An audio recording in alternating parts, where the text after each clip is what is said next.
sleepy boy.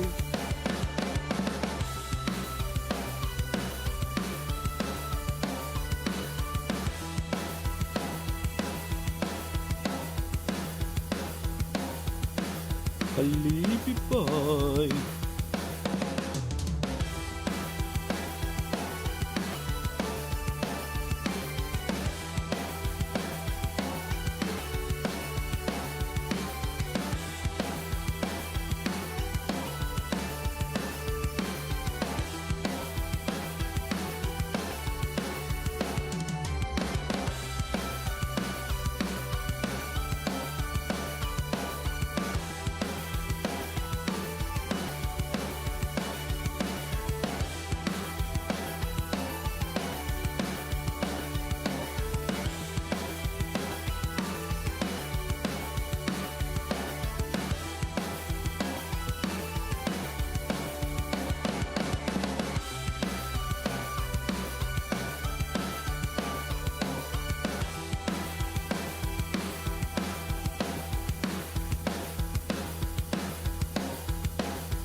Man, I sure hope these fingers have Cheeto dust on them limes lick.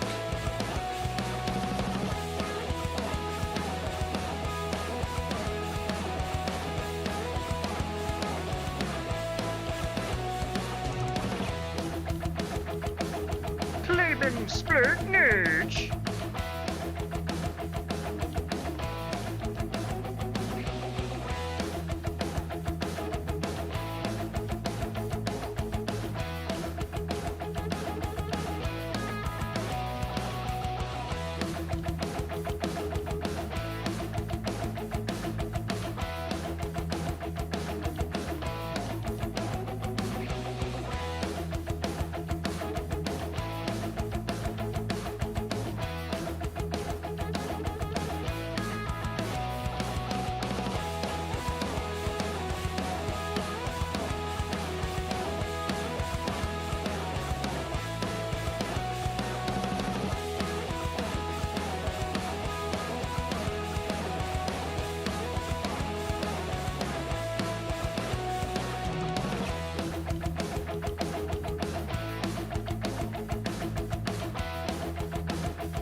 Good morning, good afternoon, and good evening, ladies, gentlemen, boys, girls, everyone in between and beyond. Welcome back to a temporary installment of the Kleeben Stream Supreme weekend stream. The reason why we're doing a weekend stream today is because your boy didn't do a stream last Thursday.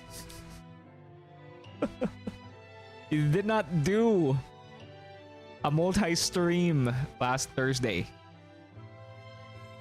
And I apologize.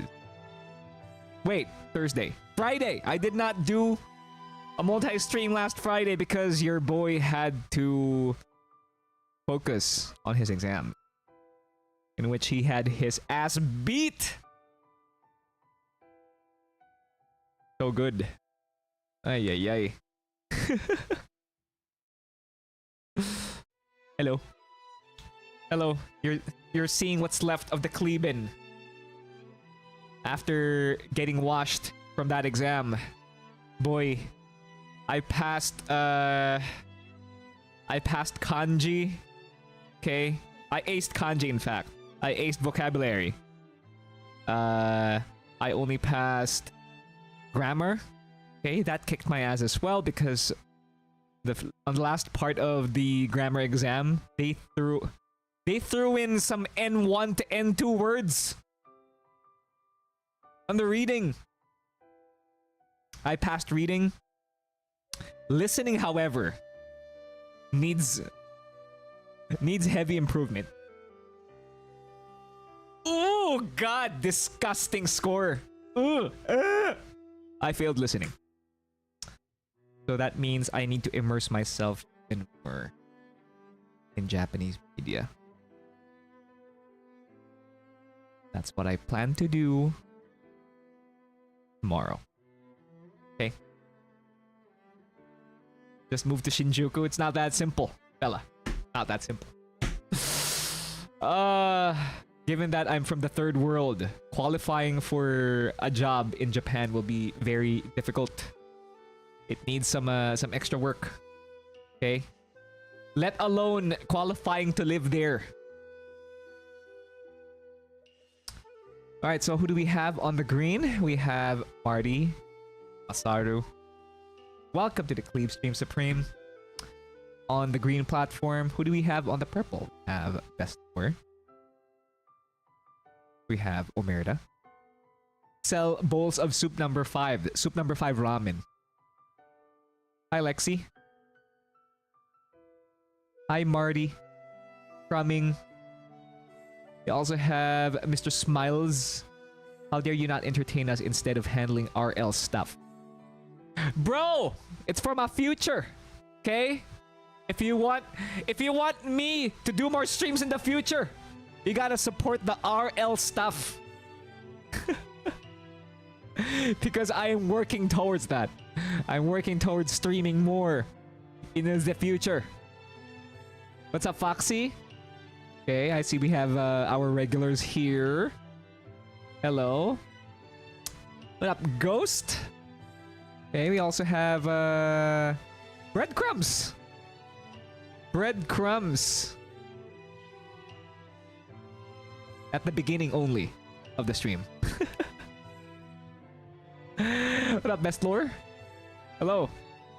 Real life, what's that? Oh, you know. Just a simulation in itself.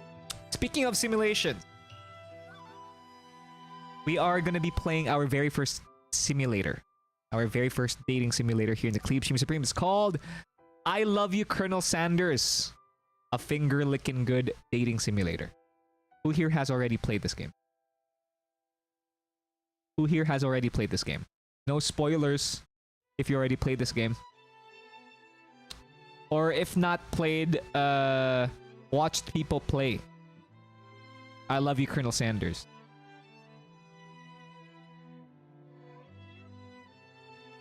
No one? But I ate their food a long time ago, eh? KFC is nice. Especially their double down. But too bad it comes out in limited amounts. Over in a limited period. Nope, but I fuck up a 6-piece bucket. Really? 6-piece bucket? Dang, that's a lot of calories. I want to say Mo maybe played this and caught bits of it. Didn't he play Doki Doki?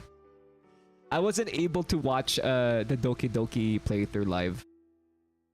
Saw a few streamers play this, yeah. This was popular for a while. This went popular during the pandemic, especially. I saw a couple of people play some KFC dating.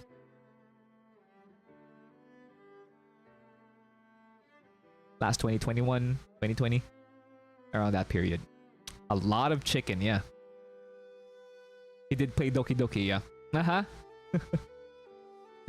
And too bad that playthrough was too fast. Someone hand me a 20-piece bucket. What? You can handle a 20-piece bucket? Wow. Maybe I could have handled a 6-piece bucket back in college. Yeah. I had a really huge appetite back then. Nowadays, no. Not anymore. Chicken's delicious, man. Yeah, especially fried chicken, right? Yeah. Are you a fan of karage? Coming. Because I am a fan of karage. I'm pretty sure he played this too in the dad one. I see. Okay. What's the name of the dad one? I forgot. I forgot. And all the other dads just risen you up. Ay, ay, ay.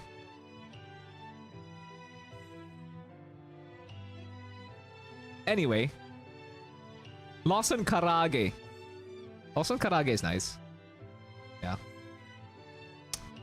Famichiki. Famichiki chicken. However, is pretty good too. Big fan of karage. Same here, especially when paired up with fried rice. Yeah. Karage is Chris Broad's favorite. Uh-huh. It has a ton of calories, but that's okay. That's okay. Because everyone deserves good food. Oh fuck, I forgot you were gonna play this. Hey, what up, DK? Yeah, we're gonna play this today. Karage is like drugs. It's very addicting, right? I love the song they use for this menu. Yeah, it's pretty solid. Pretty solid and very Japanese.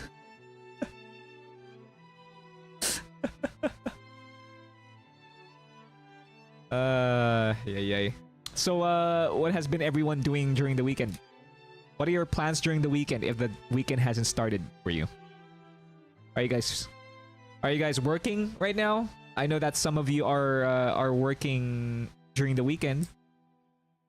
I know that some of you are off during the weekend.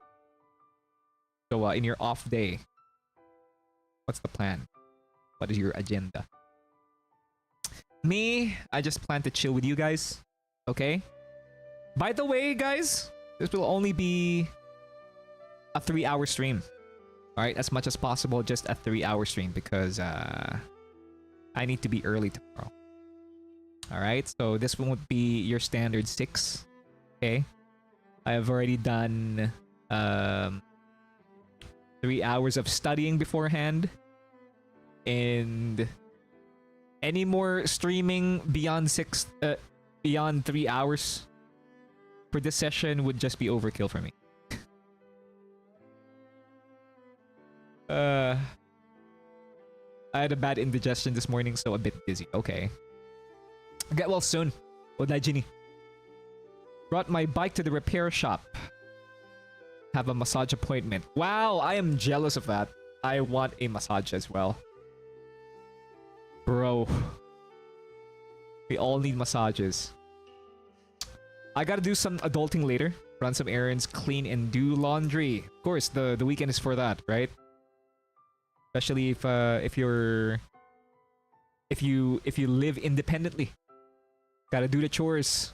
If you're a busy man during the weekdays, it's no different during the weekends. You gotta handle the housework. 3-hour stream, yes. 3-hour stream. You heard that right. I have to rest, okay? I've been sitting in front of my computer for so long. My mind's been overworking since 9 o'clock in the morning. Gonna change my PC storage out and might move my desk, but that's it. Okay. I see you guys doing some rearrangement. Just trolling a Kleeb, please take care of yourself. I am. That's the plan. Speaking of taking care of myself, I have successfully done a walking workout just the other day. Okay, I did that last Thursday. And it felt really good, guys. It felt really good. I did like 7,000 steps around the neighborhood. Okay, that's a pretty good start, as far as I can tell. I hope I keep up the streak. The plan is to head to the gym tomorrow because normally every Sundays there are not much people during the morning. Congrats, Kleebs. Thank you. What's that? What up, Plushie? Hey! Long time no see. How are you? Daddy. Dan, don't ever call me that again. 80 stream streak. Thank you. What up, Scorp? Some say if you don't have Riz, then you need to take care of yourself. It's been raining a lot here, so I wasn't able to do my workout at the park.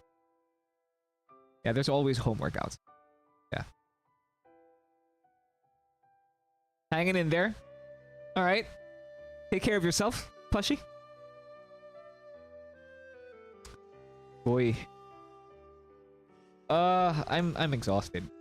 But fatigue should not be a factor when we're trying to put in work. Because man, right after the exam, I studied for another 3 hours, and it was pretty satisfying. I finished some flashcards, finished making some flashcards, and I began reviewing the vocabulary and kanji that I studied weeks prior. And wow, it just hit me that N3 is man, it's gonna take a lot of real estate in my brain to remember everything and be fast as well. Not only do you have to memorize everything, but you also have to be quick. Just be quick with answering all the questions and reading all the entries. Ah, God. Last Friday, I study streamed for 8 hours, and that heavily involved a lot of reading. Just immersing myself in Japanese news and such. Because man, Japanese can be very demanding. And right after streaming, I booted up Netflix and watched Slam Dunk and Hiromiya. Is that the name of the anime? Hiromiya and Slam Dunk, without subtitles. All right. But that involved me pausing and playing for the most part. Yonjin demo kanji musakashi yo. Ay, musakashi. Musakashi yo indeed. What up, Echo? What up, Yui?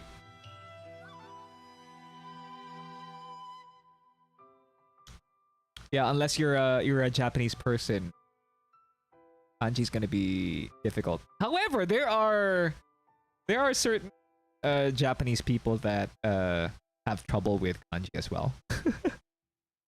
I'd like to think that. Slam Dunk is top tier. Yeah, it is.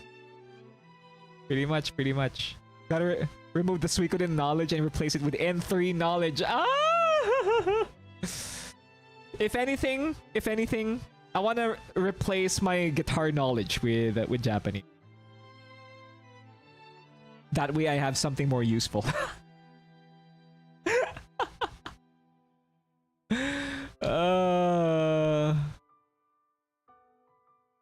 I wanna store my guitar knowledge inside some hard drive that I can access later on when I need it. You keep that guitar knowledge. Maybe if I quit my band, that's when I can completely delete my guitar knowledge. Actually, easier for me to type in English. Ayuy.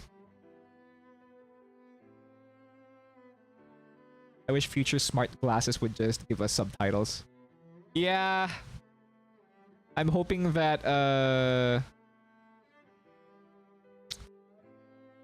I'm hoping that CC would be that advanced that it can just translate anything on the fly. What up, Dodo? I pronounce herbs herbs. Yeah. I'm not from Europe. We are heavily influenced by American education. Hope your exam went well. The only portion that I didn't pass was listening. It went well, except for listening. Ah! God. Frustrated over listening. Man, I wish I could have studied more or practiced more listening. Yeah, so that's enough yapping from me. We've already burned 24 minutes away. Okay, I know you guys have been waiting for this to happen. All right, so I will not delay further. Okay.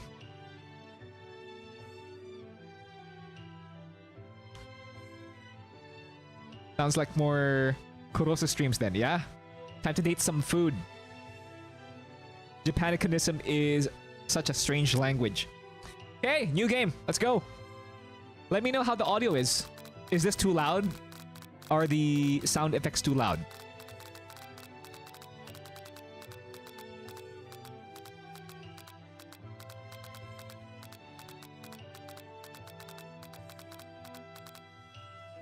I always have to think before I say proper English like hamburger, hambaga.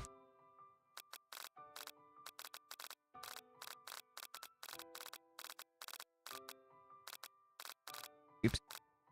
Audio is good for me. Okay. New name. Before we get started, tell us your name. Our name is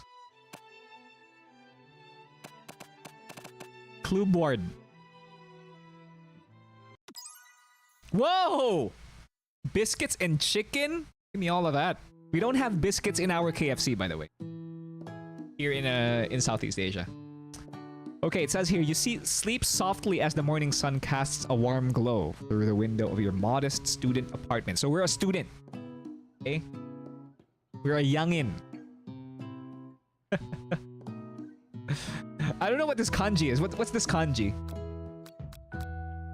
The world is peaceful and serene. You could stay in the moment forever. Or you could wake up now. Your first day of culinary school is no time to sleep in. Really? So we're a culinary student. We're studying to make chicken? Is that it?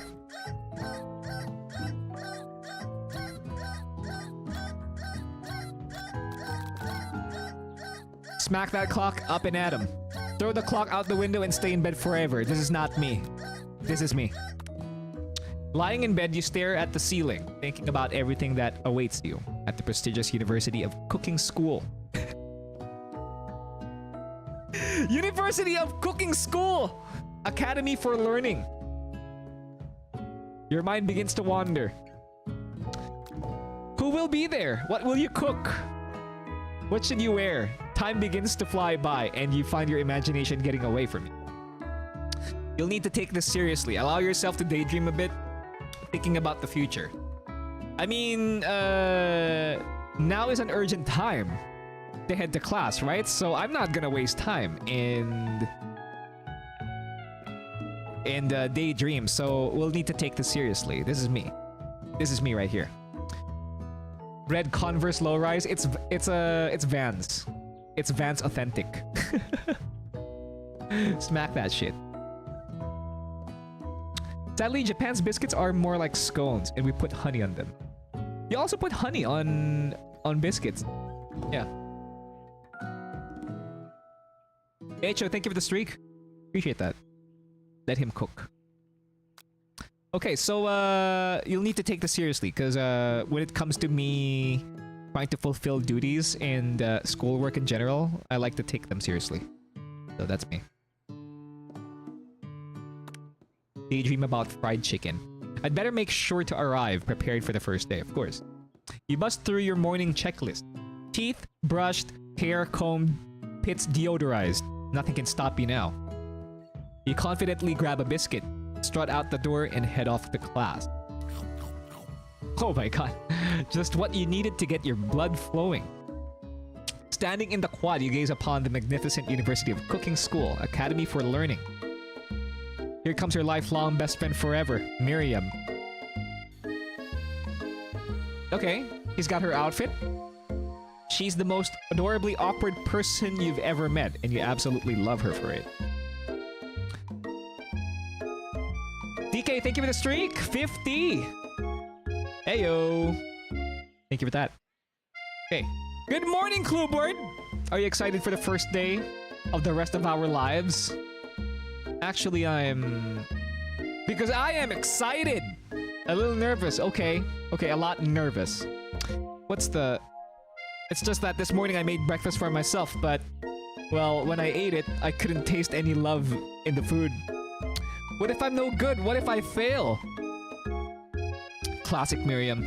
Raised by Master Chef parents, she's always held herself to a very high standard. Wow, so we have a smarty pants friend. So that's gonna be nice.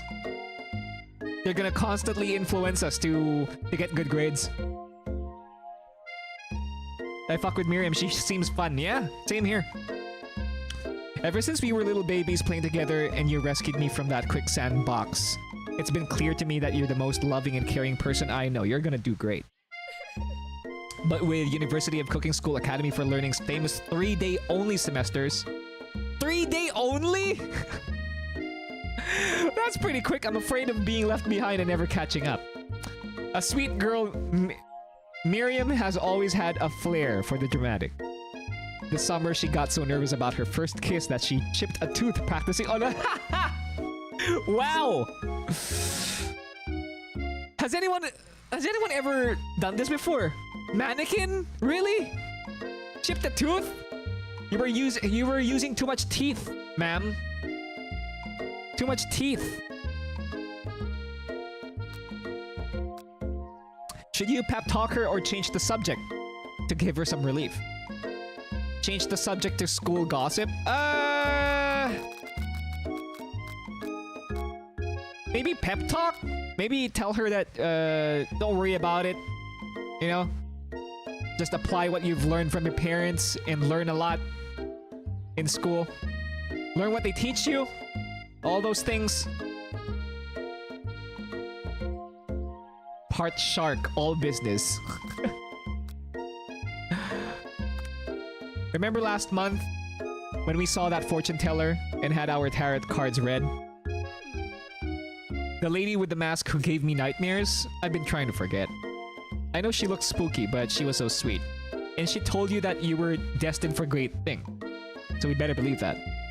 Remember that card with the fancy-looking tower? And that other card featuring a handsome fellow in a red suit? I've been waiting for so long to meet a handsome fellow I could call my own. And I'm sure you will soon. In no time we'll be graduating, and you'll be delighting the world with your heartfelt cooking in no time at all. As you talk Miriam up, you can feel her nerves begin to ease. You know what? Maybe everything will be okay after all. And if not, at least I have these killer bangs. Yeah, that's the, that's how you compensate. Can you believe I cut them all myself? You can definitely believe it. I cannot believe it. Before you can get another word out, you're rudely interrupted when someone smacks your books and custom engraved measuring spoons out of your hand and onto the ground. Custom engraved measuring spoons? Holy crap, how much are they? Hey! Ashley? Your arch rival. Look at that outfit. She's got a heart cut out. She's totally evil, but you can't help but be filled with jealousy. She can get anything she wants and she knows it. Hello, Ashley. Oh, I didn't see you there, chicken shins. You leave Clueboard's shins alone. They're perfectly normal shins. Okay, she fucks. Yeah, look at that. She's got nice proportions too. All right. You can't stand Ashley, even her name is annoying. You know for a fact that it's actually Ashley, but she had to add extra letters to make herself feel better than everyone. If anyone here knows what perfect shins look like, it's us. Not gonna lie, she's got good shins. It seems like. We're not gonna let you or your really weird insults get to us. Across the quad, you see Ashley's best friend, Van the Man, has stopped to look at his own reflection in the mirror. His pants are so tight, you can see him casually working out his glutes while he styles his hair. No lie, they're rocking glutes. I don't care about the shins at this point. Van. Whoa! Straight out of JoJo, this character. You rang. You've never been sure what their arrangement is, but as long as you've known them, Ashley and Van have been just as close as you and Miriam, but substantially more devious.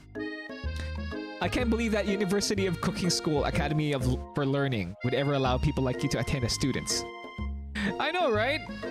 You'd think they'd just hand us our diplomas now. Or maybe hire us on as professors. You amateurs could learn a lot from us. With the first day of school about to start, there's just not time to properly tell these two off. So you resist the urge. Let's go, Miriam. We can't delay any further. We got class. See you later, losers. As you approach the door, you see a goofy-looking kid pushing hard against the window directly next to it. Her name is Pop. Really? Oopsie! I think it's broken. You reach forward and easily pull the door open. That should do the trick. I love you! I think you mean thank you. My name is Pop. I was named after my Pop. He's old. Could someone like this also be a student at the school? He must be one heck of a chef. Also, his name tag clearly says Bob. But I guess he's reading it upside down. Hi, Pop. I'm Clueboard, so... Are you going to make me hold this door all day? Nope. And with that, the young man walks into the building ahead of you. Is it just me, or is he kind of cute? I think it's just you. You both shrug your shoulders before following him into the building. You stand at the edge of the room, unsure where to sit. Other students wander in and keep themselves busy chit-chatting. A scruffy-looking pooch takes his place at the podium in front of class. Adorable. Is this our professor? Now, quiet down, everyone. Who is this unreasonably cute pup, and why is he in our culinary class? You must be Sprinkles, head instructor and CEO of UCSAL. Please call me Professor Dog. I may be cute and little and fluffy, but I still demand respect. Oh!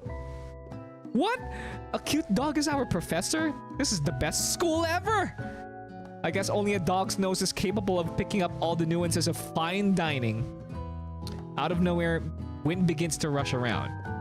You, as a swirl of cherry blossom petals, fill the air inside the classroom. I'm chilly. Someone close the window. And then... he walks in. You're immediately swept up in the aura of this new student and his remarkable goatee. Who knew anyone could be so handsome? Time stands still. Him it! If it isn't my favorite student, Harland. Colonel Sanders interrupts Sprinkles. Sorry, Professor Dog, before he can finish a sentence. Please call me Colonel. Colonel Sanders. A hushed murmur rolls through the classroom as Colonel Sanders walks down the aisle of desks. Suddenly, the room is sweltering. Time for a beer, I reckon. This is a glorious game. Are you done with work, Omerta? Oh wait, it's Saturday. Dear me. Sweat begins to bead across your brow. You feel like everyone is looking at you, and you're not entirely wrong. And this over here must be Sweaty sweats a lot. Maybe we should open that window back up before faucet pits melts into a puddle and evaporates entirely. Hold on just a second. Nobody talks to my friend like that. You two both know my name. We were in the same kindergarten class. And what is with all your really weird insults? Besides, when Clueboard sweats it, it's not gross. It's beautiful. Look at that shimmer. We are shiny. Take a moment to clean yourself up. It's the only choice. It's a good thing you didn't forget about that deodorant this morning. This classroom is hot, hot, hot. Is it summer? Professor Dog steps in to settle the class down and get some ground rules. Welcome to University of Cooking School Academy of Learning, the greatest culinary academy in the world. The birthplace of culinary legends past, present, and future. Many challenges await you. There will be tears. There will be blood. There might even be really adorable tiny food. And when it all is said and done, there will be a battle. You will lift your sporks and compete in the broom cooking arena. You did make me panic a bit. Then Shiki 3 hours late. Kleeben's studying so hard he forgot the day. Yeah! I forgot that it was a Saturday. Just then another student enters the classroom and interrupts the professor's rousing speech. Who is this? Excuse me? Hi guys, sorry I'm late. I hope everyone had a good summer. I really miss... Quiet! Late to class is bad enough, but interrupting my monologue? You're on the fast track out of here, young man. Are you sure you're even in the right place? Don't you recognize me? It's my 3rd year in this school, with you as my teacher. Everyone stares at him blankly. Does no one remember me? You're expelled if you utter one more word before I finish. Urgh. Let that be a lesson to you students that tardiness is unacceptable. Even Clank made it here on time, rolling halfway across town on his tiny wheels. You turn to see a student Sprinkles is referring, who appears to be some sort of industrial kitchen appliance. Are we dating this guy? Some Squidward with a wig on. Bzzzt, we're... The class bursts into laughter. Oh, Clank, you rascal. Sprinkles walks in the classroom as everyone stands in silent obedience. When he gets to you, he lifts his nose into the air and takes a deep sniff. Like Nathan. Your diet is lacking based on what I'm picking up here. You definitely need a multivitamin. You should be taking better care of yourself. You've never had a talking dog as a teacher before, but Sprinkles' reputation for being smart but tough is well known. What up, Timon? What's good, baby? You decide to try and butter him up by giving him a treat from your pocket, but what kind?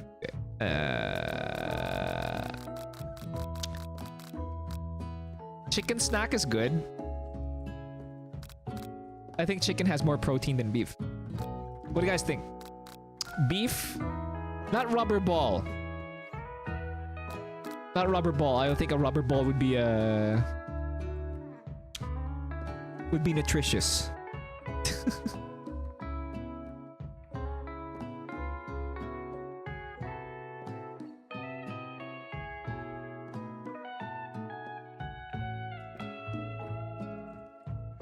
This is good music. Okay. I'm gonna go with chicken. Let's go with chicken.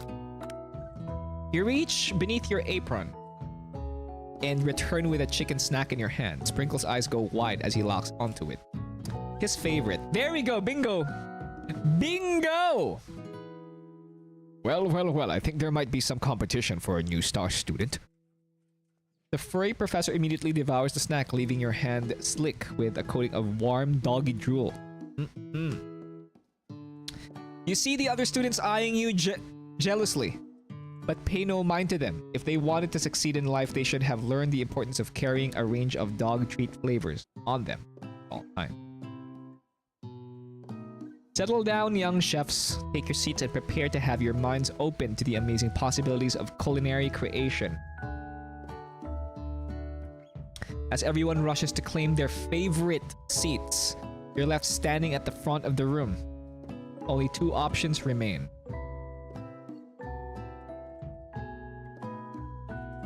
Hey, Clueboard! There's still a seat here. It seems that no one has claimed the seat next to me. If you're interested. Sit by best friend, of course. Bros before hoes. Cause we do know that Miriam is a smarty pants, and we can get good grades if we're beside her. You move to take your seat by Miriam. I'm so glad to have you near me to support me through this class. Of course, you're my best friend. Who else would I sit by? Colonel Sanders, he's such a magnetic personality. And there's a seat open right next to him. If you had sat there, you might have gotten to know him a little better. I mean, there's always room for that. There's always time to do that. I'd never sacrifice our friendship. Besides, I'm sure I'll get a chance to talk to him later in the semester. I've got 3 whole days. That's like a lifetime. So you say, but now that Miriam mentions it, that Colonel Sanders is just so darn dreamy. As soon as you've settled into your seat, the professor makes an announcement. Think fast, time for a pop quiz. Yay! A pop quiz about me! This incredibly important and surprisingly short quiz will tell me if you are ready for life at culinary school. Oh! Who was that? In their bag, in their bag, in their bag, in their bag. Yo! Sam overseas with the 34 months. In their bag. Yeah! Thank you. Alright. How are you today, Sam? Bro, the listening portion of my exam kicked my ass. Oh god. And they had lots of vocabulary that were never been taught during the last part of the grammar test. So that's annoying. N1 and N2 words thrown in there. Jesus. You're tired? Hey, I hope the stream lets you forget about your fatigue. They always do that. Ugh. Keep your knives sharp and focus sharper. Here comes question number 1. If train A is traveling to point B, and train B is traveling to point A. Okay, so how important is it to wash your hands before? What the fuck?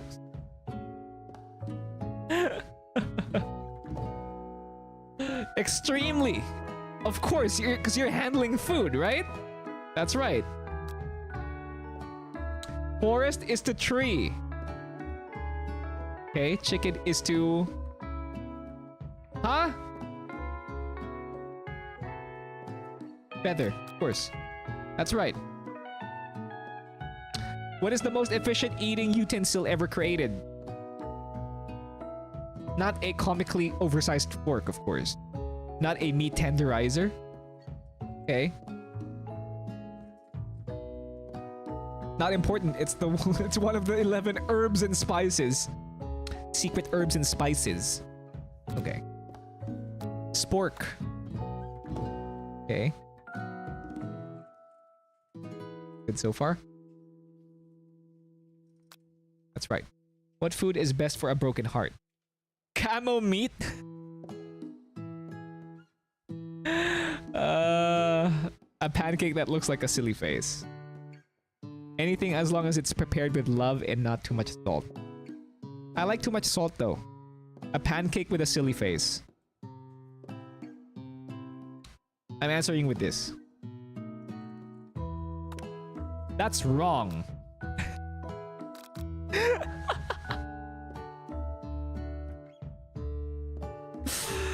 Is Sprinkles a good boy? Yes.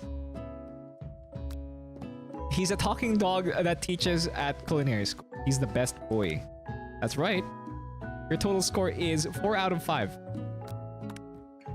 Only one wrong, not too shabby. You might just do alright, kid. You look up to see that Colonel Sanders has been watching you tally your score. He nods with approval. May I have your attention, students? I have an important announcement to make. Time for lunch! It is an important announcement. Wow, the cafeteria is as nice as any restaurant you've ever eaten at. It makes sense that a school dedicated to cooking would also be serious about eating.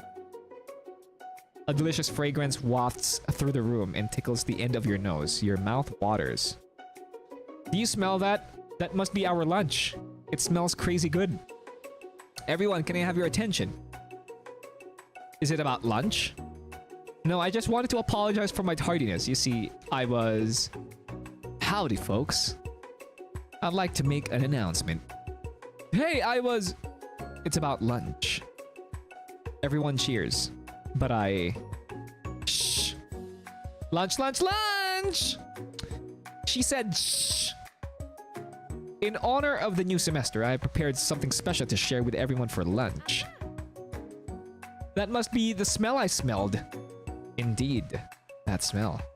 You hold your breath, waiting to see what food this mysterious student has created. You've heard that he's very talented, but were the rumors true? Is this? Colonel Sanders lifts a large bucket above his head. Its contents glimmer in the light. Piled high are huge pieces of chicken, breaded and fried to a crispy golden finish. The aroma envelops you, and you begin to feel warm and safe. Who was that? Ada Williams, thank you for the follow. On the green. I've had tutoring appointments all night, starting from okay, 1813. I have tutoring appointments all night. Started at 7 p.m. Then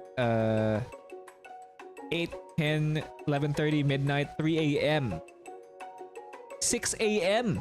So 3 hours from now. Holy. Yeah, down to your last session, I guess. Hang in there, man. The weekend is almost there. Colonel Sanders has filled a bucket with chicken? What a novel concept. Your stomach begins to grumble, as if to say, stop thinking and start eating. For years, I have been developing a secret recipe for the perfect fried chicken. By my calculation, nothing less than 11 herbs and spices are required to achieve the perfect balance of flavors. You look around and notice that every other student has a pen and paper and is scribbling notes as fast as they can. But that's all I'll say about that. What? You think we want your stupid secret recipe, dude? Psh, oh, nah, my dude, nah. I'm just drafting a last will and testament in case one of those ingredients is poison. Got him! He looks around you nervously to see if anyone else is laughing at his sick burn. You wait to see what zinger Ashley has prepared to follow up. But she suddenly takes a different approach. Yeah, and I was just like writing in my diary. Dear diary, today I smelled something beautiful.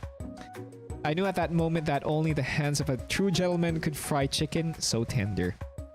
You see her body language change from bitter and evil to sweet and innocent as she slides closer to Colonel Sanders. She realizes that he is destined for greatness and fame with cooking skills like this. She wants him all to herself. Oh, please. Well, Van the man. If you don't want any, I'll take his. Well, hold on. I mean, I guess I'll try it.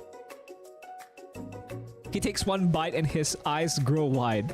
He starts contorting his face as he tries to hold his pure exhilaration and act unimpressed. Easy now. There's enough for everyone. Please, my fellow classmates, dig in. You take one of the pieces of fried chicken out of this bucket and sink your teeth into it. It's amazing. It's delicious. Tasting Colonel Sanders' food transports you into another dimension. Alone with your taste buds, gripping a drumstick in your hand, you float weightlessly. Focus your mind and meditate on this moment. Try and identify every flavor. Savor the moment, everything that it tells you about Colonel Sanders' culinary heart. Swim towards the light. I mean, we have to study this, right? We have to study every flavor that's mixed in. It is a concoction that is the chicken. You let the food rest in your mouth and focus on, scrutinizing every flavor. Salt, maybe. Pepper, too obvious. Oregano, basil, maybe. There's something else.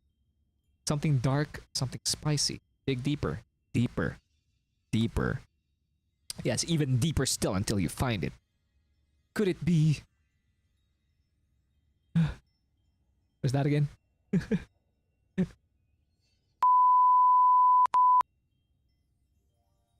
You really did it! How bold! How... You try to go even deeper into the sea of flavors, but this revelation alone is more than you can handle. You snap out of it and realize that this information was meant to remain secret, and yet, now you know. A mantle of responsibility now rests upon your shoulders. As you look around, you realize that everyone in the room is consumed by the lunch. No one noticed that you've traveled through space and time. After tasting his food, you try to get some one-on-one time with Colonel Sanders. You approach Colonel Sanders. It's the only option. Colonel Sanders smiles ever so softly as you approach. He stops what he is doing. What was that? Radon! Yo! Hello! We're already 55 minutes into the stream. Welcome everyone from Mr. Radon's channel. My name is Kleeben Splurknurch. I mainly play retro RPGs, but what we do during the weekends is play non-RPGs. And this is my very first dating sim. How are you, Radon? How was your stream today? What were you playing today? Thank you so much for choosing us to raid.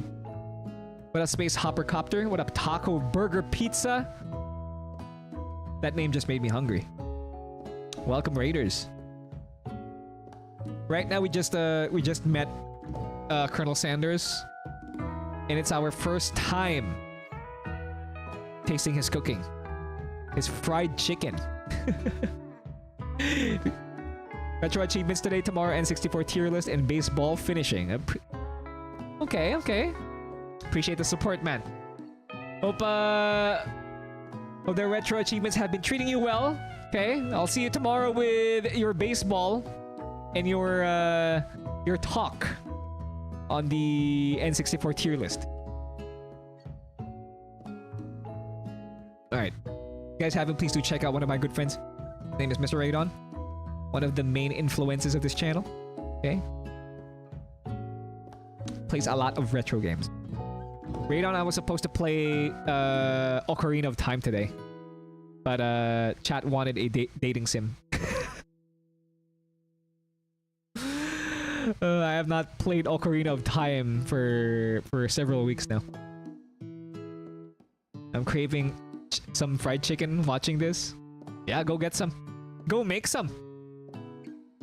Colonel Sanders smiles ever so softly as you approach. He stops what he is doing and allows you to break the silence. You know, that's fair. You can't date anybody in Ocarina of Time. Yeah, exactly.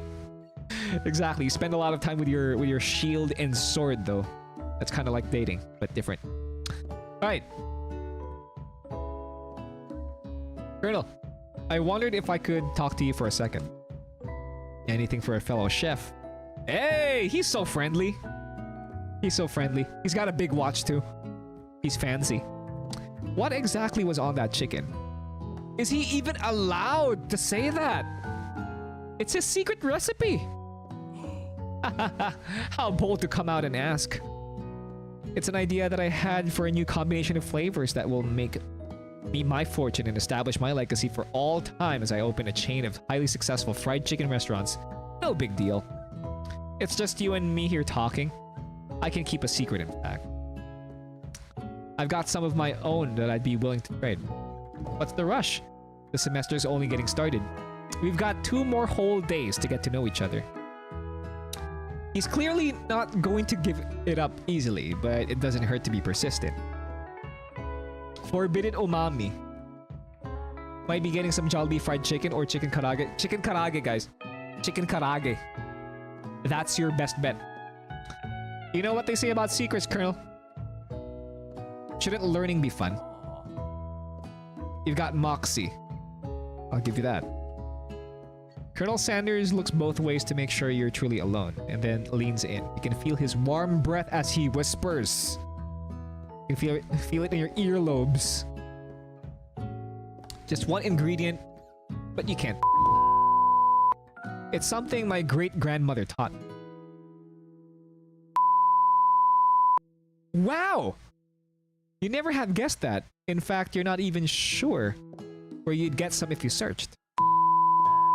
Definitely isn't the flavor you've tasted before. So now you're 2 ingredients closer to knowing the full recipe. But you don't tell Colonel Sanders that. While you're wrapped up in that huge revelation, you notice that Colonel Sanders has disappeared while everyone else is still in the cafeteria. You decide to look for him. You find Colonel Sanders outside, standing in the quad. Oh, it's you again. Howdy!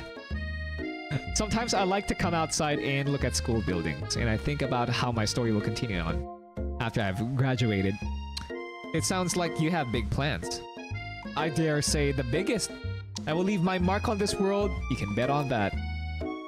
Alone together for the first time, you figure now is the perfect moment to show your personality to him. Make him to show your own strength. Wow him with a big idea. To add an additional ingredient to really spice things up. Be modest but thoughtful. Huh. I think we wanna let him be his own superior image, right? We don't wanna come into conflict with him. So let's just be modest but thoughtful. Yeah, let's be low-key, right? We have an agenda. It's to learn his recipe. We can't be, you know, coming off strong. Well, I just wanted to tell you that I really enjoyed your food. Now you've got his attention. The flavors were complex, but comforting.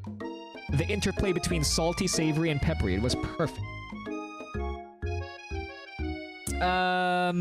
Maybe when we come across a really difficult choice. I appreciate the compliment, Kluberg. I'm sure you'll be a big success. I know we've only met today, but I'm starting to get the same feeling about it. Wait, you haven't even tasted my chicken yet! How could you have the same feelings? We should head back inside. The next lesson starts soon. You step into the massive cooking arena. The afternoon lesson will take place. Each student gets an oven. Wow! That is fancy. Each student gets an oven and all the tools and ingredients they could need. Look at this place. It's magnificent. Finally, we get to show our stuff. Wait a second. Oh no, we have to show our stuff. What if I totally blow it? You're not going to blow anything except maybe kisses. Proud of fans. You're going to earn with your signature. Adorable tiny food creation. Welcome, students, to my cooking arena. For today's lesson, we'll be cooking with partners. Hurry up and pair off. Naturally, Miriam looks over at you, but unable to control yourself. You pounce on Colonel What? That's certainly not something I would do. Hey, Colonel, would you like to tackle this lesson as a team? A team of 2? That is, me and you, if that wasn't clear. Want to be my partner? Sure, Clueboard. I'll prepare our station. Without you as a partner, Miriam is left standing all alone. We could have been with her. We could have been with her. The game didn't give me a choice on who to partner up with. Two different students quickly take notice. Hello, new partner. Beep boop. Oh my, two potential partners? I'm so sorry, gentlemen, but I don't know who to choose. Looks like you'll have to pick for her. Friend duties can be a little awkward, but that's the price you pay for not being alone forever. Who do you want to ask to be Miriam's partner? Why do we get to choose for her?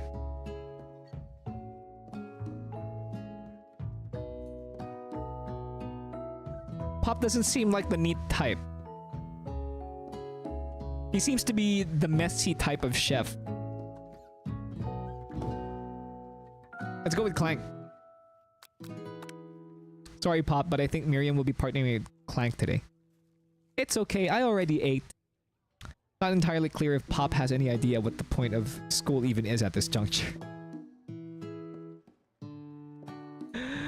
Hi, Vegan, hello! How's your weekend? Good to see you. Clank is clearly excited to have some attention. He heats up and begins to roll back and forth. Warp, warp, warp. Hold on there, fella. We don't even know the assignment yet. Technically, Clank might not have a face, but there's something charming and earnest about him. Issue? I hardly know you! Clank judders and a panel shakes loose. You get the impression that this is a sign of affection. Looks like you two will be fine. Now it's time to focus on your own cooking classwork. Alright, you two, for today's lesson, we're going to keep it simple. Pick a basic dish and divide up the steps. Objectives are happy right now. No chef is an island. It takes 2 flints to make a fire. You get the idea. Which dish do you suggest to your partner, Colonel Sanders? Steak tartare seems easy enough. It's fancy and you don't even need to cook it. Your grandmother's mashed potatoes and gravy. Using octopus will blow Colonel Sanders' mind. Octopus? Not really. We have to cook something that will complement his fried chicken. Steak tartare isn't bad. Neither is octopus. So probably mashed potatoes. Let's try to compliment him the best we can. I've always been something of a down-home chef. I was thinking we could make something warm, inviting, and comforting. Maybe mashed potatoes? And gravy? I couldn't imagine one without the other. Colonel Sanders casts a coy look at you, causing your whole face to go beet red. Embarrassed, you'd quickly turn away. I'll go get the potatoes. No, please let me. Picking perfect produce is a passion of mine. Looks like things are getting pretty fresh around here. Does someone have a crush on Colonel Sanders? We're just cooking partners. Mind your own business, Ashley. Sanders' heart is my business. And you'd better keep your fingers off of my man. Did someone call for me? No. Geez, Van. While I'm over here crushing Klubert's dreams, you're supposed to be taking care of our classwork. That was the deal, remember? As Colonel Sanders returns, arms full of peeled potatoes, he tosses them into boiling water and turns his attention to you and your old friends. Okay. Oh, howdy there, Ashley and Van. Are we working in a quartet instead of a duet now? Oops. What happened? Actually, you know, it looked like Klubert was struggling, so we offered to give them a hand. You know how it is. These young amateur chefs need a lot of mentoring. I was gonna say, Colonel Sanders, maybe I could also teach you a thing or two about fancy food. Maybe one day you might be able to get up to my level. Ha! Doubt it. Don't be rude, Van. How's my favorite Kleeben today? I'm doing well. Yeah, a bit tired over Japanese lessons earlier and my exams. Chicken pattern in the leggings. Personally, I have no doubts whatsoever about Colonel Sanders' ability to concoct creations worthy of admiration. After all, your fried chicken was quite spectacular. But Colonel, if you ask me, I might make... Whoa! We're looking for supernatural evils hiding amongst the chicken. What up, gamer fan girl? Kleeben! I see you showed up. What up, Danny? Welcome back to the Kleeb Stream Supreme. Welcome everyone from Aussie Danny's channel. My name is Kleeben Splitnich. I mainly play retro RPGs. What we're playing, however, is a game called I Love You, Colonel Sanders. A finger-licking good dating simulator.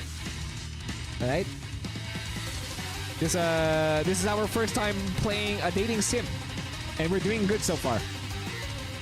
What's up, gamer fan girl? What up, Danny? What up, Misty Rosie?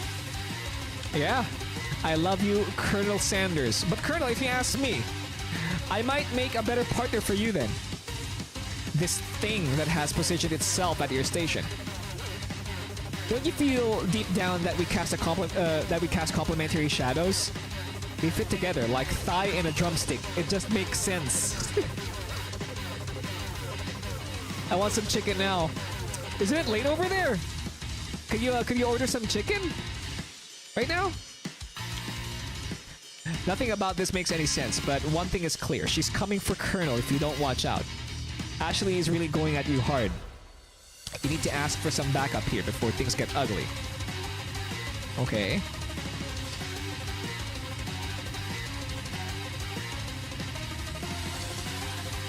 Turn to Colonel Sanders' hunk of hunks in your time of need. We should not forget the function of our best friend. She always has our back. So, we're gonna choose this over, you know, taking refuge on someone who we barely know. You turn to Miriam, and as soon as you find her, she senses it and looks back. This girl's friend in need radar is second to none. She immediately comes running over. Is this the game music? Yeah. Is somebody threatening my friend? I will destroy them. I actually think that Ashley and Van were just leaving. Leaving you in the dust vis-a-vis my skills as a chef and perhaps but stepping away from this competition, you are sorely mistaken. Miriam, you're a loyal friend, but Clueboy is my partner for today's activity. You look for Sprinkles in hopes that he might step in, but he's nowhere to be found. Darn those cute corgis and their short but sturdy stature. You look down at your station and realize that in the tension of the moment, your hands have been cooking on autopilot. Yeah, we're just a natural, right? Everyone's thirsty for the Colonel, of course. Distracted by the drama, you've already crushed the boiled potatoes in a perfectly creamy mashed texture with plenty of butter and cream for flavor. It's as if your natural passion guided you through the steps. Through the steps you know so well while your attention was elsewhere. I know just what to do. Colonel Sanders extends his hand, holding a beautiful white porcelain gravy boat, out of which he pours a smooth brown gravy smothering your nearly finished potato dish. Gravy flows down the mound of mashed potatoes. The results look spectacular. Granny would be very proud. Dang, but Granny never had gravy though! What up, Ada? How are you doing? Can you see chat? Yes, I can see chat. How's the game treating you? It's treating me well. I'm enjoying it. Hi, Ada. Welcome on in here, by the way. That looks really good. It does, right? It does.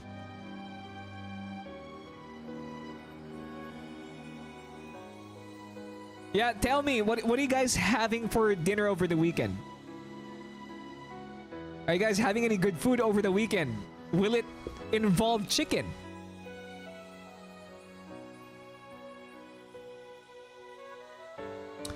I'd rather have a mac and cheese. Really? Over mashed potatoes?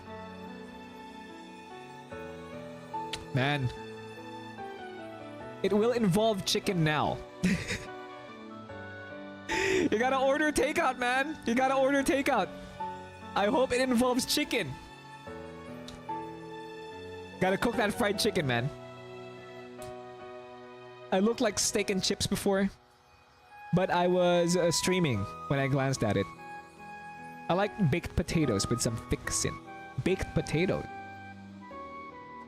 It's been a while since I had baked potatoes. I do love cheese on my baked potatoes. And bacon. Oh, I will be. There we go. Ah, boy. I ate a pistachio cheesecake earlier. Pistachio cheesecake? Wow. Loaded baked potato. You know what would be nice? A loaded baked potato with kebab. With kebab and garlic sauce. Capsulon. Capsulon but mashed potatoes. You know what I mean? Baked spuds are good. Bacon and cheese, yes. But that's like the Western version of loaded baked potatoes. We want kebab. Kebab driven baked potatoes. Actually outrageous. It's not even 12 yet, and I'm having a beer and salivating like a demon over these potatoes. Oh boy. Who do we have it at the top 10? Wow. Dang. We got Ghost top 1. Yeah. Top 1, baby. Big Tall Not Small. Number 3. Demon Ka. Number 4. Hell yeah. Yeah, they're pretty much they're huge here.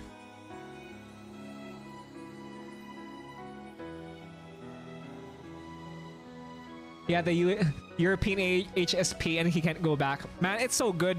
I miss it. Really. I truly, truly miss it.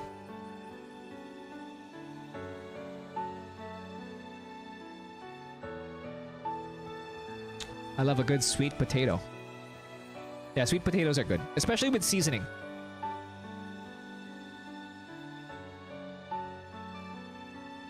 Hey. The sweet potatoes might not be the same sweet potato you're thinking of. Okay.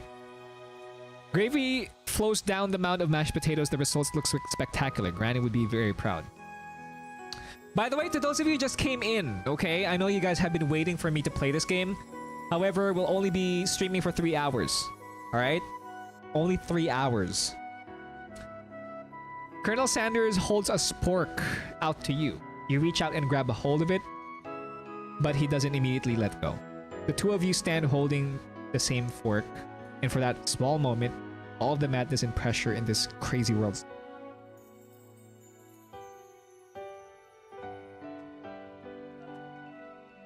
Your eyes lock. The moment is electric. Time stands still. If you love something, set it free.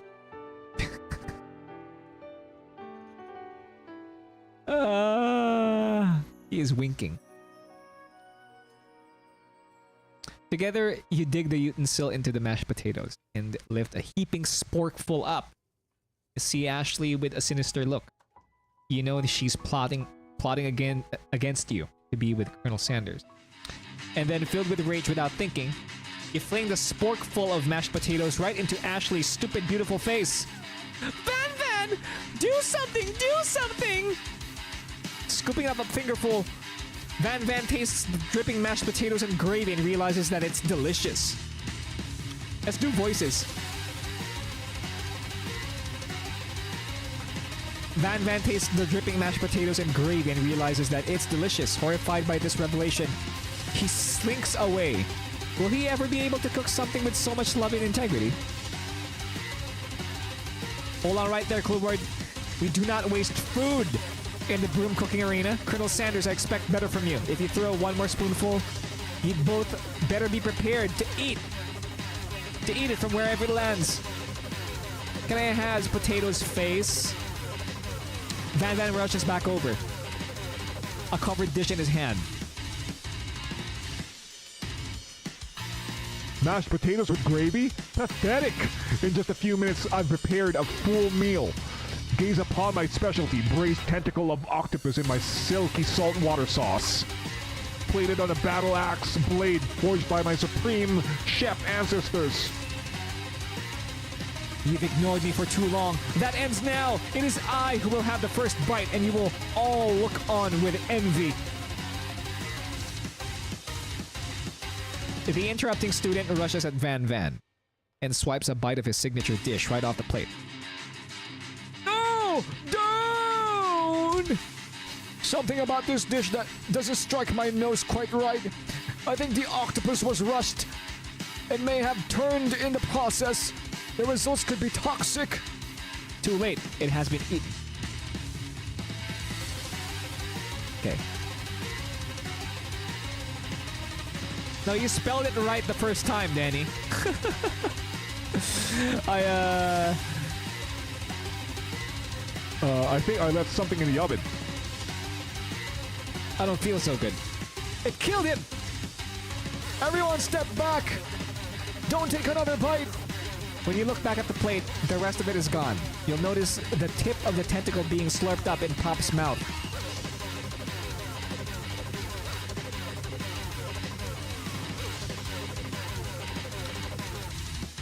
Pop winces in pain for just a moment, then is almost immediately back to his oblivious self. Whoopsie! Tastes like poison. The entire class has gathered to watch Pop's final moments. Shock has frozen the whole crowd. They are as motionless as statues. The class bell rings, disrupting the moment, snapping everyone back to reality. It would appear that Pop's enthusiasm for trying new things despite obvious danger has inoculated him against poisons of all kinds. I'm not sure the professors here make enough money. Hello! I just turned into a ghost over here! Seeing that you're shaken up by that really annoying student in the hall is nonsense. Colonel Sanders approaches you. I'm sorry you had to go through all that. Please let me walk you home. What? Like for real? Oh, come on! You follow Colonel Sanders out of the room. At night, the school building has taken on another vibe entirely. It's dark and more than a little spooky. Colonel Sanders stands in the quad's neon glow and speaks softly.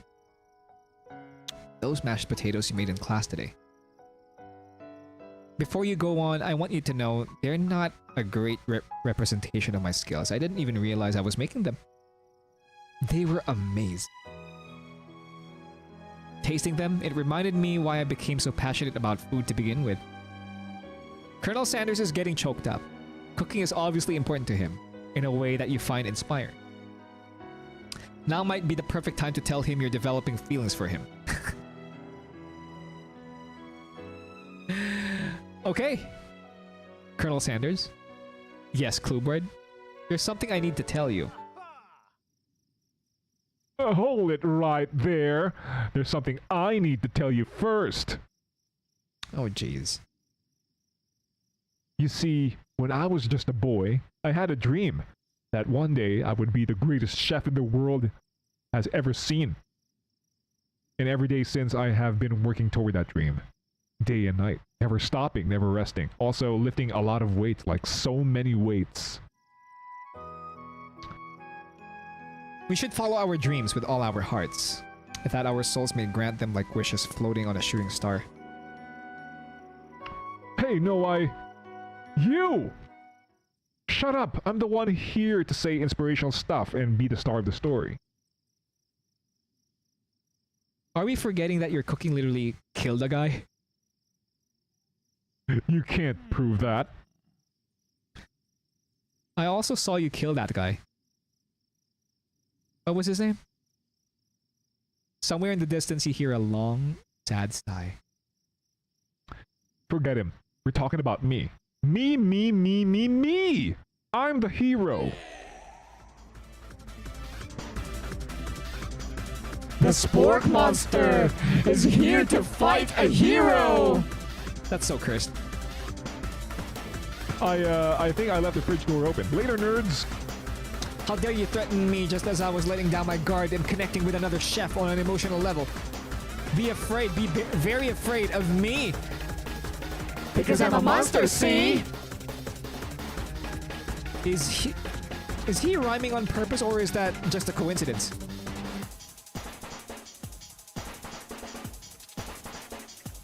His real name must be Jollibee Joestar. But before you can discuss syntax any further, it's a turn-based fight sequence. What will you do?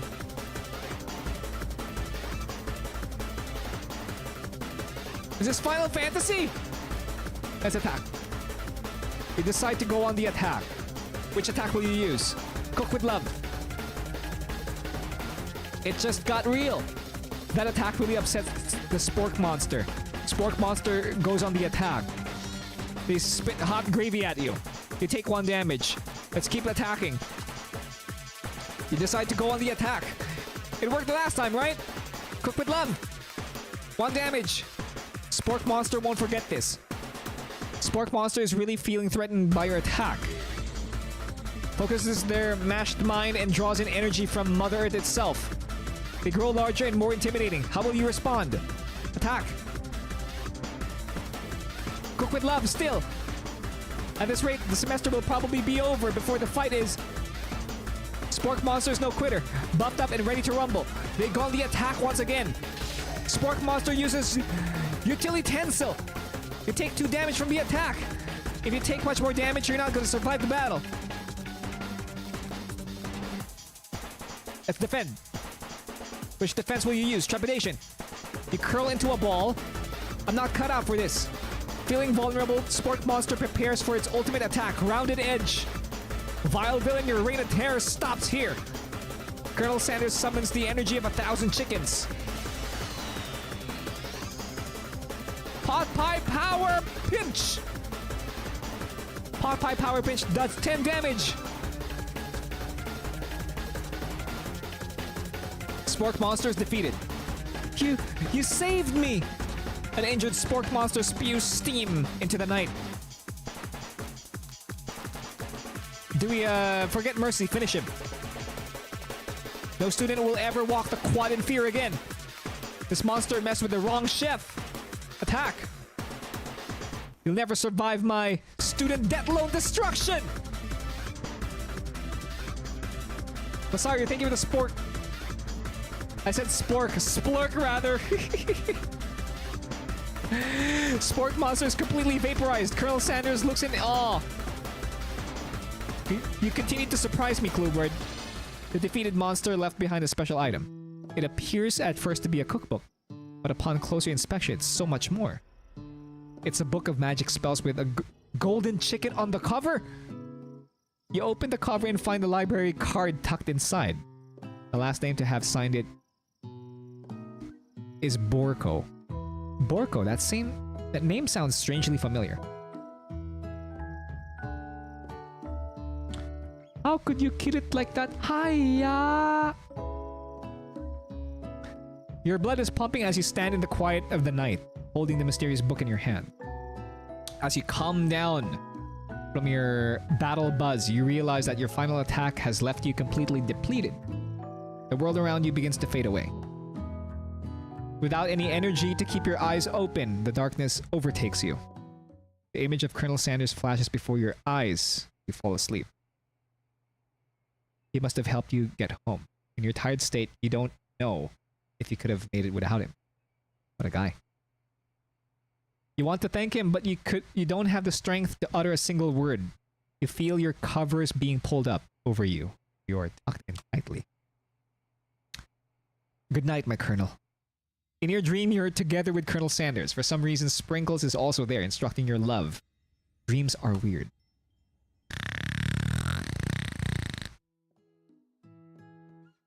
You awake on day 2. Attempt to process the wild visions you had. Were they memories or premonitions? You lie in bed and stare at the ceiling, thinking about the secret you discovered while tasting Colonel Sanders' cooking yesterday. You can't And then there was that secret ingredient that Colonel Sanders went ahead and told you outright. Not much of a secret, huh? It's probably just because he already trusts you so much. Sure, that makes sense. We'll go with that. You meet up with your bestie in front of the school. Before you can tell her about the encounter with the Spork Monster, she launches into a story of her own. Okay, I know this might sound a little strange, but I think I might be, I think I might like Clank. Really? What? Nani?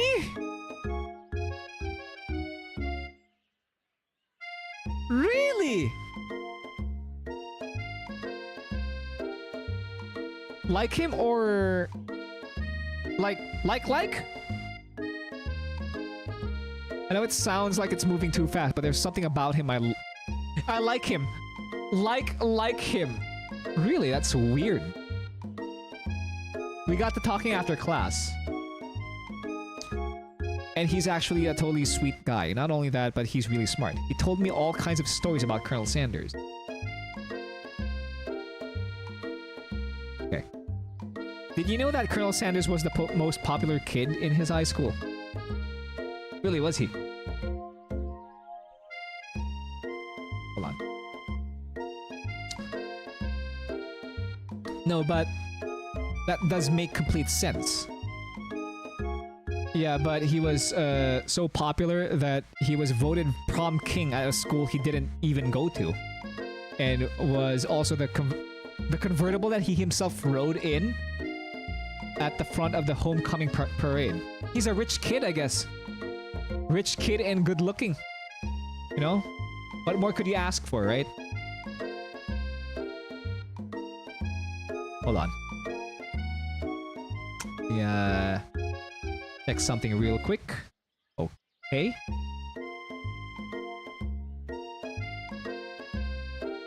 Alright.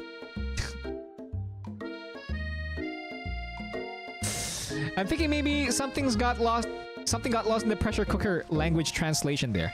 Either way, maybe it'd be best if you took it slow with this new boy, like I am with Colonel Sanders. You and Colonel Sanders, the coolest guy in school, the most famous student to ever attend University of Cooking School, Academy for Learning. You're a thing now! We definitely connected yesterday. Sure you did!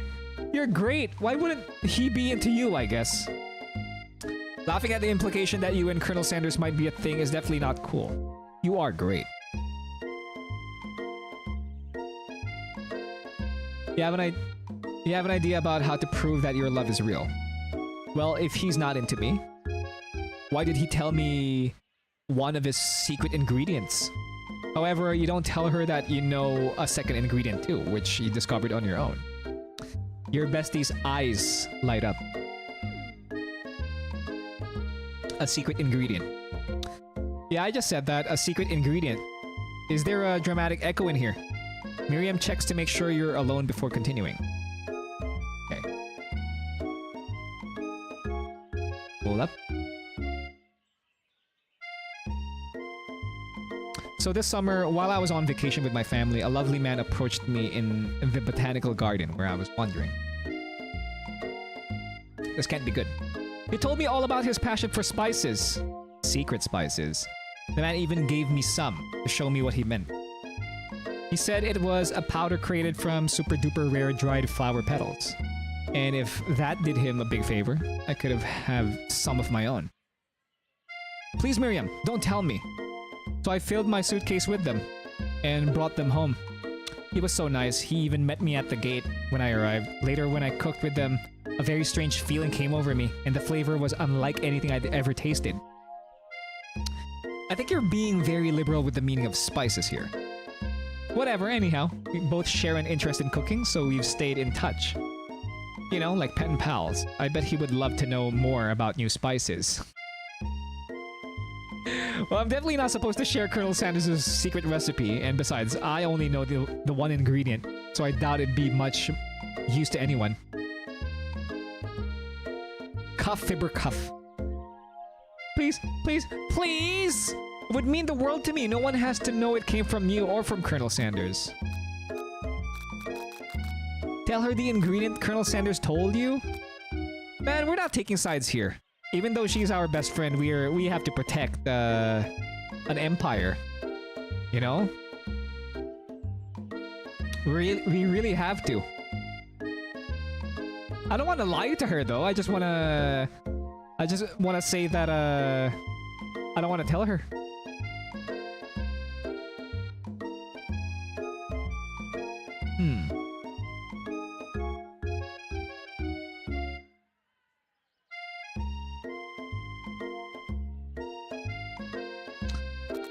Make up a fake ingredient.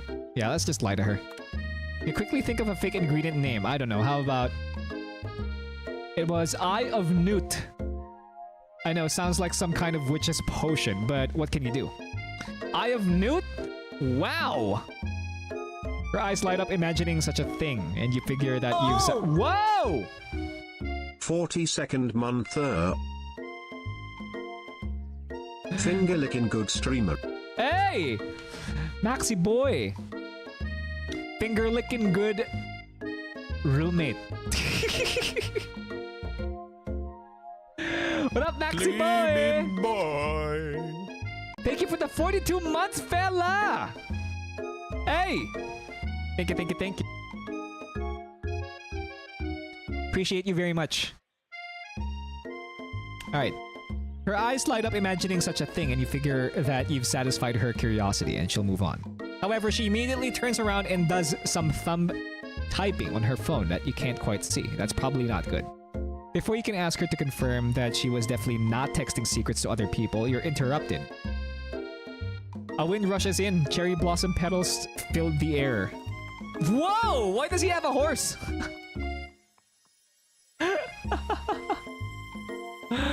My man! It's Colonel Sanders. He's arriving at school. Stand back and admire his majestic glory. I don't think he wants attention, so let's just let him be. Okay. Colonel Sanders' horse is truly a thing of beauty. Without ever acknowledging that he's being watched, he does a short horse dance before dismounting with a flourish. He then slaps the beautiful creature gently on its rear, sending it running free into the countryside. You are so struck by the sight of him that you lose the ability to speak coherently. Hi, Dementia. Hello. Yeah, he's a baller. Didn't realize anyone was watching. Don't worry, he knows his way home. You attempt to compliment Colonel Sanders, but the words don't come out exactly right. What a horseful beaut you have. I mean, what a horseful beaut you have. Dang it! That's what I just said. Being a good friend, Miriam attempts to cover for you. Oh, Cluebird just gets really nervous around people they like. What? This is not helping. I mean, they got food poisoning and we're up all night. It was gruesome. You should have seen it. She gives you a wink and a smile as if to say, situation handled. Can't blame a girl for trying. And with that, Colonel Sanders disappears into the school, leaving you and Miriam to follow. When you enter the classroom, you can see your two rivals, Ashley and Van Van, are doing something bad. By the way, they're hiding. You know it must be really bad. Like counterfeiting recipes bad. Experimenting with restricted ingredients bad. Summoning a demon bad. You try and get a peek over Van Van's hulking shoulder, but he sees you coming. Whoa there, little one. I'm not sure you're ready to handle this. Why don't you make like a bee and mind your own wax, honey? Act like you're not interested in them, but really try to get a closer look. You sit near the rivals, but leave your back turned to them. You even hear Van Van mutter something that sounds a bit like a magic spell. However, he notices you eavesdropping. You try and cover your tracks and improvise an excuse. The principal's portrait? Really? It's time for class. You're distracting the rest of us who want to learn. Now you've upset them. Oh, and you're the emperor of cooking, are you? You make the rules? I'm not sure you'd know a good meal if it ate you. Being the best chef in the world takes more than just culinary skills. It takes creativity. It takes panache. And it doesn't hurt to use a little evil. You finally get a look at what it was they were hiding. and you instantly recognize it. Oh my god, they stole the book? How did they get the book from us? That is so weird. It's a book just like the one you found after your encounter with the spork monster. It's the same book I found last night in the quad. Ashley immediately elbows Van, who hides the book behind his back. I don't know what you're talking about. This book is a family heirloom, and its contents are secret. Oh, really? So she's a witch of some sort. You notice that they haven't just been studying the book. They've got Pop pinned to the wall, and they're tossing potato skins at him as he tries to catch them in his mouth. We're playing.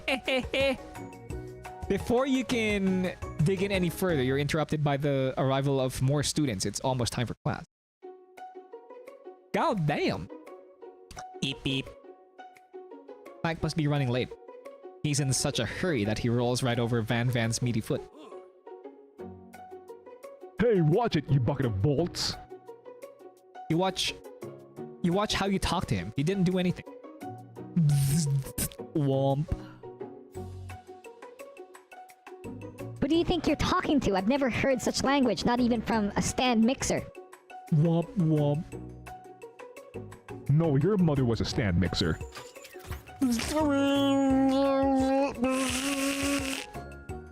Van jumps to attack Clank, but Clank shocks Van, sending him flying across the room.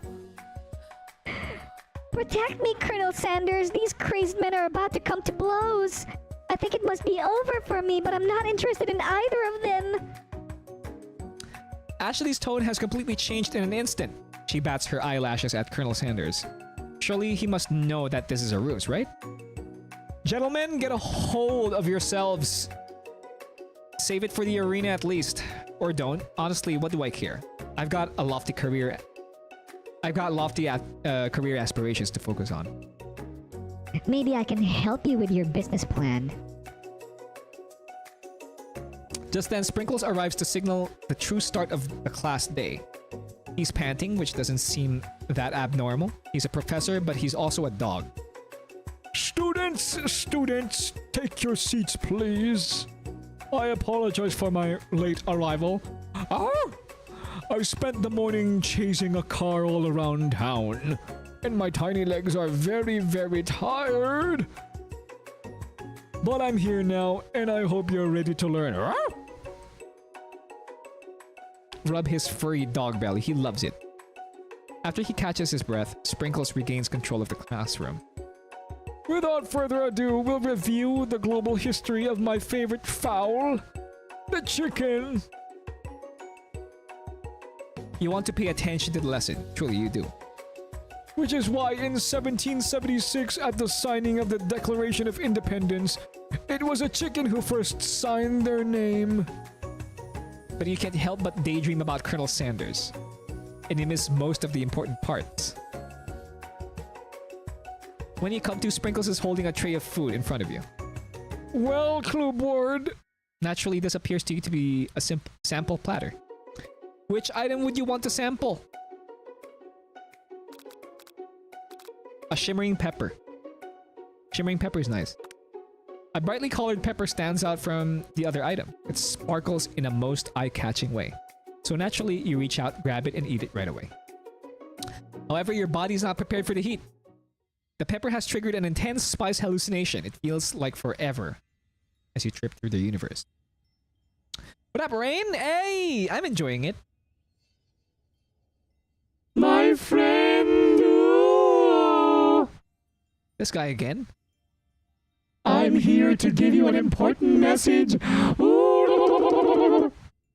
You must avenge my death and fulfill your destiny. All you must do is... As I was saying, to fulfill your destiny, all you must do is... Sorry, I think I still got some spice stuck in my throat. It's fine. I'll work through. To fulfill the prophecy. You must. You feel yourself begin to regain consciousness. Oh, man. You come to and find everyone is staring at you. That pepper was the last of its kind on Earth, and now it's gone forever.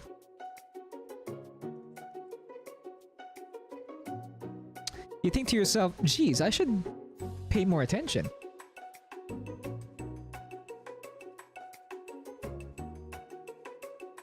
We all make mistakes. I'm sure he'll forgive you someday. Come on, it's time for lunch. Before anyone can relax, the cafeteria lights dim, and your rivals enter to make a dramatic announcement.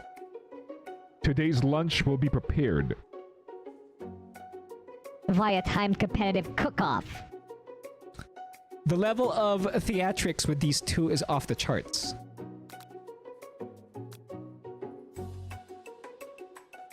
Demand that they stop wasting everyone's time. Do we, I think we should, right? Yeah. I think we should. Step up and tell them you're on. You're on, Buster! A bit of lunchtime competition, eh? Count me in. If I have to wipe the tables with you fools before I set my lunch down to it, then so be it. I'm not the fool. You're the fool. Fool. Good one, Van Van. I like your gumption, Clueboard. I'll be watching your performance. Just as things reach a boiling point, Sprinkle steps in. Surely he'll put a stop to this madness. Now, student, please settle down. This is a lunchroom, not a sportsing court. Finally, a little sense. You breathe a sigh of relief. Dami iki nga deru. At least not until we turn on the timer! Timer ready. Just then a huge light blasts you in the face, flashing the words, timer ready. And with that, my friends, I am gonna take a break. Because dinner is ready and I have to eat. And I'm playing something that hugely involves food, so I'm gonna let you guys enjoy the music on my break screen. I'll see you guys after 10 to 15 minutes. Alright? Cool. Peace.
We're back, boys and girls. Woo-hoo! Had some burger patties, rice, and broccoli. Good stuff, if you ask me. Really, really, really good stuff.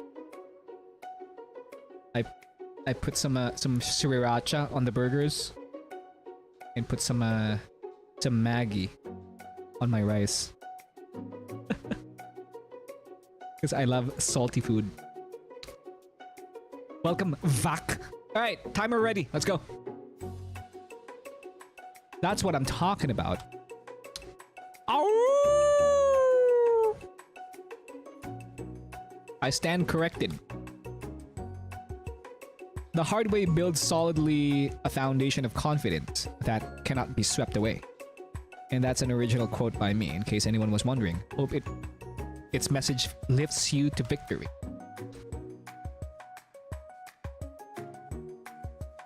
Like a diamond, I was formed under pressure. Now is my chance to shine. I will defeat you myself. You had his chicken and you made mashed potatoes and gravy on day one. And you're feeling like you can really impress him again here. Time to boil some water for the potatoes.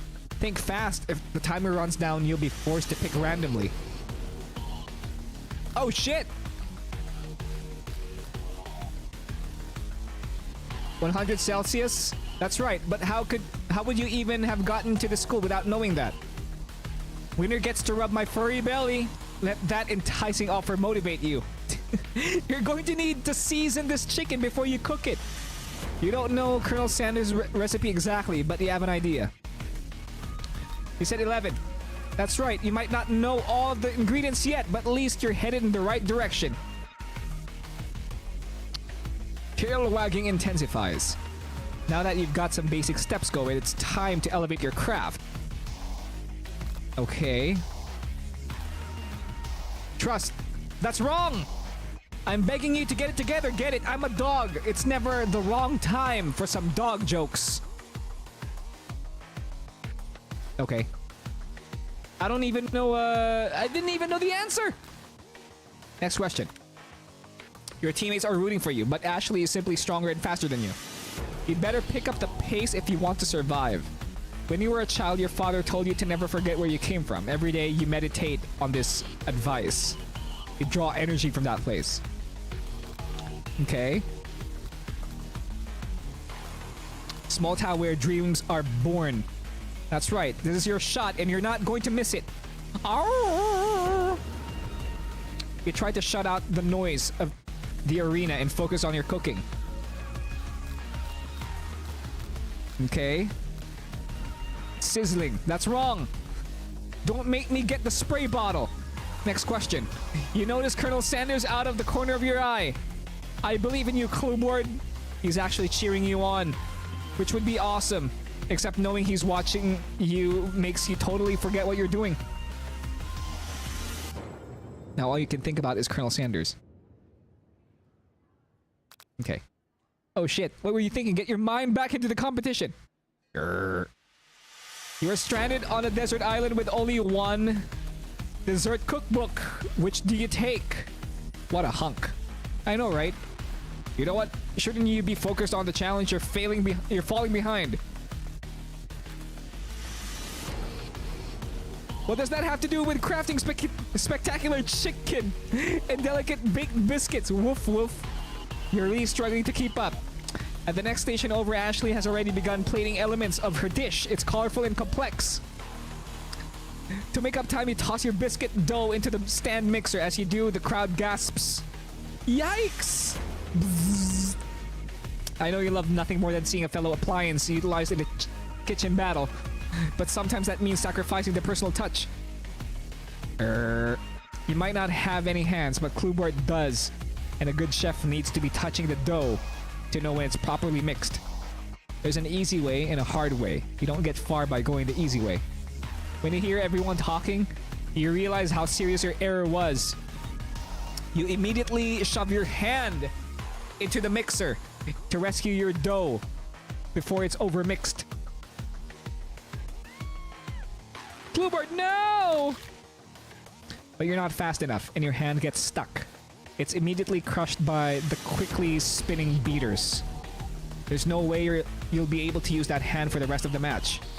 Colonel Sanders shakes his head in shame. What you often find is that the easy way can turn out much more difficult. Everyone, stop what you're doing right now. The battle is over. It can't be. I was so close to finishing my dish. Sweetheart, look at your hand. You can't simply go on. Aw, that's too bad. And here I am with a completed dish ready to serve. Surely that makes me the winner by default. No, it wouldn't be fair to compare the two on account of Cluebird's injury. You see, Sprinkles begin to lick his doggy chops as he locks onto the dish. But I suppose you could at least tell us what you prepared. Well, because I'm the sweetest, I skipped straight to dessert. Wow, that actually looks good. White chocolate dome? I thought it was panna cotta. You'll find a wide array of delights, taking you on a journey of flavor that tastes good and tells a story of excellence. I was going to ask Cluebird to do the honor, but since you're injured, I'm afraid that pouring this creamer of delicate hot chocolate sauce might be too difficult. Colonel Sanders, if you wouldn't mind lending me your strong, steady hand. Colonel Sanders pours the hot chocolate sauce on top of the dough, causing it to melt away, revealing the ingredients hidden within. Wow, what is that? It seems so very hollow though. What is that?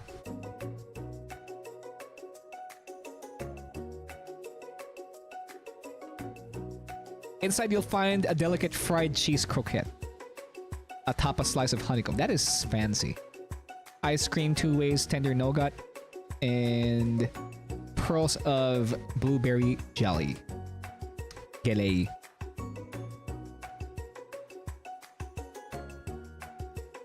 Colonel Sanders seems intrigued, but perhaps not impressed as he dips his finger in the chocolate sauce.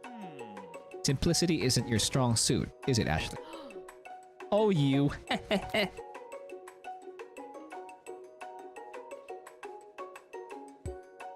Okay. As he places a sauce-covered finger into his lips, Ashley leans over and whispers something into his ear. A dab of sauce sticks to his mustache. Dang! Internalize the rage you feel.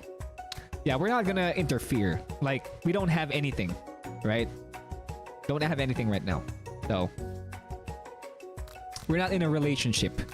If we were in a relationship, I would have done this. But we're not. We're just friends. Internalize the rage you feel.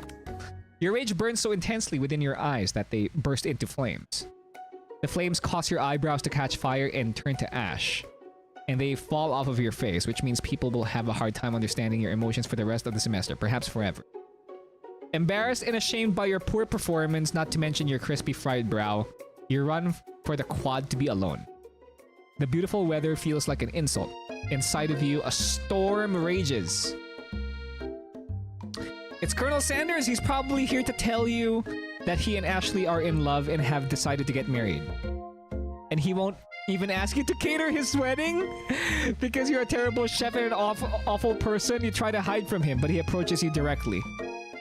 I know you're hurting right now. Not just from the devastating loss, but from that run-in with the mixer and that small fire. We should get that checked out. I'm fine. Can you just leave me alone? I'm a loser. I'm not fit to fill your fryer.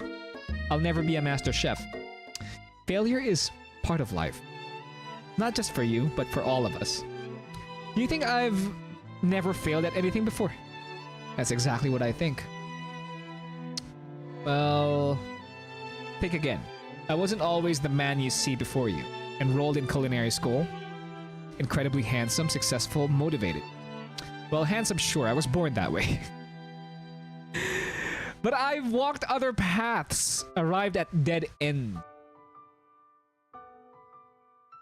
I was passionate about life, but I failed in obstetrician. I was passionate about justice, but I failed as a lawyer. I was passionate about livestock, but I even failed as a mule handler. That one was especially humiliating. Mules can be so cruel. I didn't know. People see my delicate ribbon tie and my well-kept beard, and I assume I've got it all together. Which is true now, but it hasn't always been that. Sounds like this guy could really use a hug. I resolved then that I was going to amount to something. No amount of hours, labor, or money would deter me from giving the best I had to give. As Colonel Sanders changes his focus, you can see something ignite inside of him, a burning passion. One has to remember that every failure can be a stepping stone to something better. My new dream is pure, it's honest. It's something that a humble man in a crisp white suit can be proud of. I will create a new chain of chicken restaurants that will bring joy to the entire world and make up for my past misdeeds. Yay! Just as your moment grows intimate, you're interrupted by a threatening, shadowy presence. Spork monster again? I thought we killed him! Battle scarred from the night before, you prepare for the worst.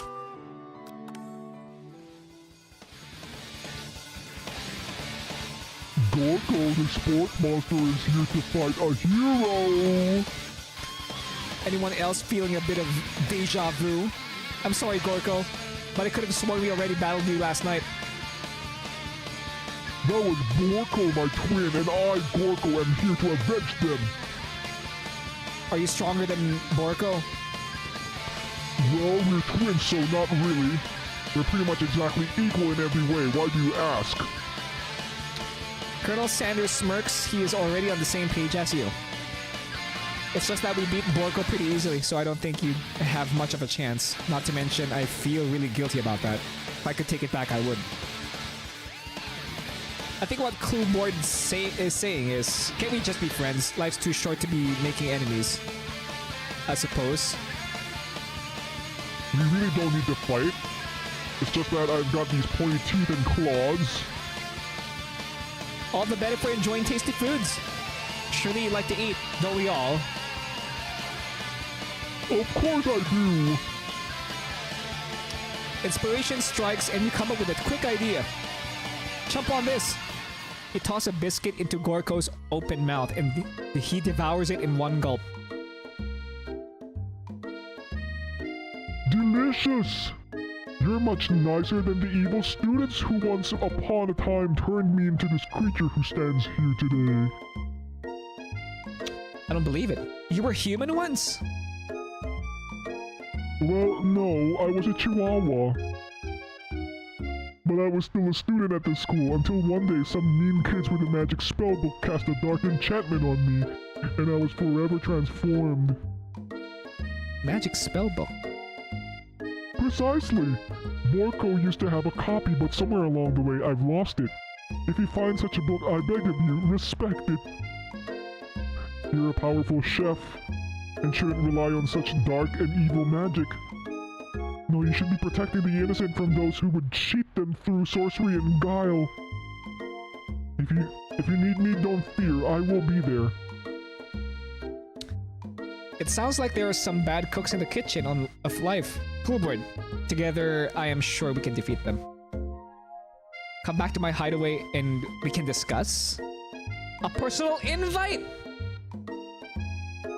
You can't imagine what Colonel Sanders' home must be like, but it sounds like you're about to find out. Hell yeah. Whoa! This is pretty fancy. Check out the portraits. He's already had a goatee since he was a child. Stepping inside Sanders' home, surrounded by his things, you start to feel a special bond with him. It looks like you live such an exciting life, Colonel Sanders.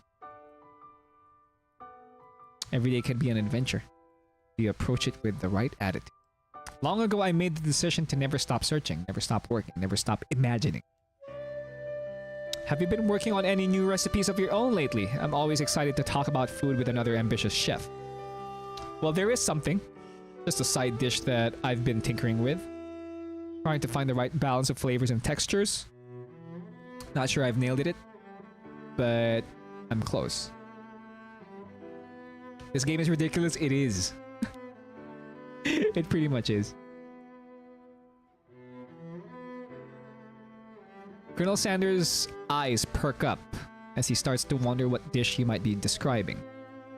It's meant to pair with something spicy, something crispy. Both, perhaps.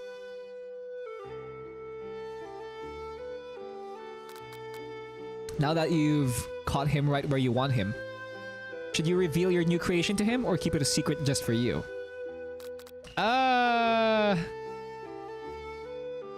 We can't reveal it yet because we haven't even cooked it yet. Yeah. Unless it's proven to be a masterpiece, we can reveal it afterwards.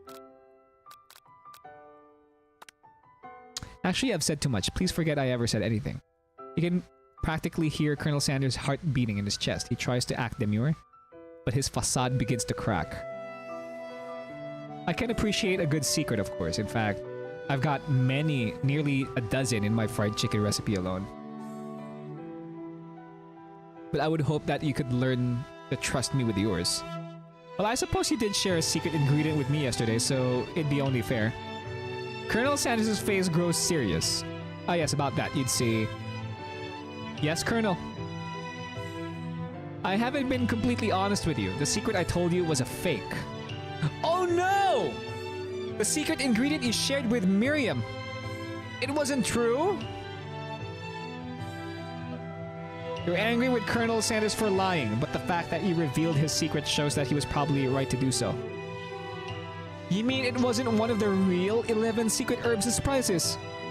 You see, we only just met and I had to make sure you were trustworthy and capable of keeping my most important secret. To me, my recipes are priceless. Just fried onion rings. Well, I have something to confess. That secret ingredient you told me, I shared it with Miriam, my bestie. Unfortunately, I already knew this, and I was very disappointed. But now that you've come clean, we can start building our relationship as fellow chefs again.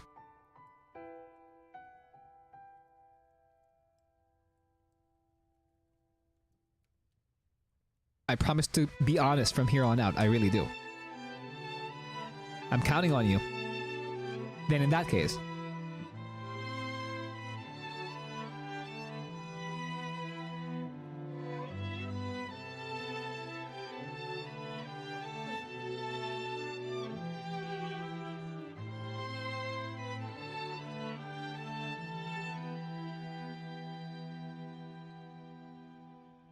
I present to you my original coleslaw.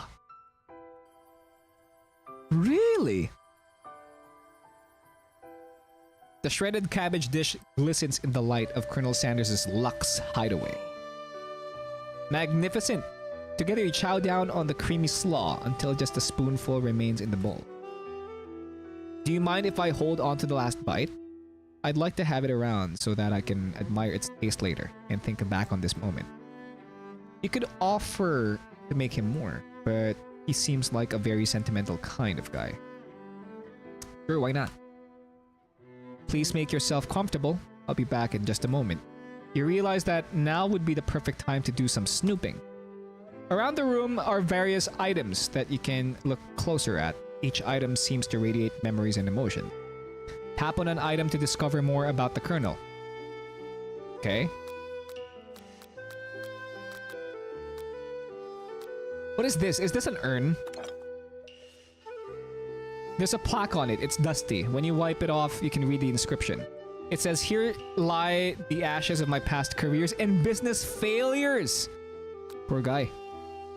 Okay, what is this? I can't seem to make it out. This must be where he keeps the secret recipe. You think for a moment what number is important to the Colonel Sanders.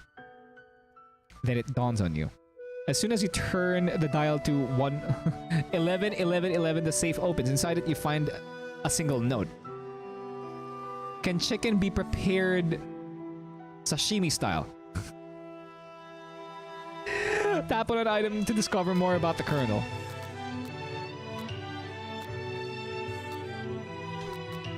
How about the candle? Scented candle. Does it smell like gravy?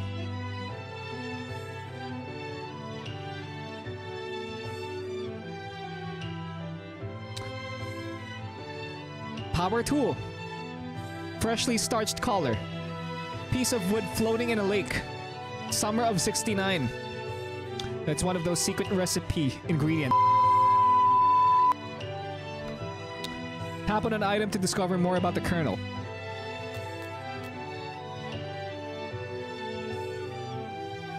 The door suddenly opened. You open the door to Colonel Sanders' closet and find a row of his signature's white suits hanging within. You take one off its hanger and try it on. The jacket is a big for you. But it's soft and comfortable. You give yourself a deep hug, breathing in his scent. They say that home is where the heart is. Is this what they meant? Before you can look any further, you hear Colonel Sanders returning. He has a new dish that he has been working on. He wants you to taste it. You try to act casual until he asks you why you were wearing his jacket. I don't usually loan those out, but I must say, it does look good on you. Hey! Roleplay. Oh, you got it. Oh crap, the jacket. You forgot to take it off.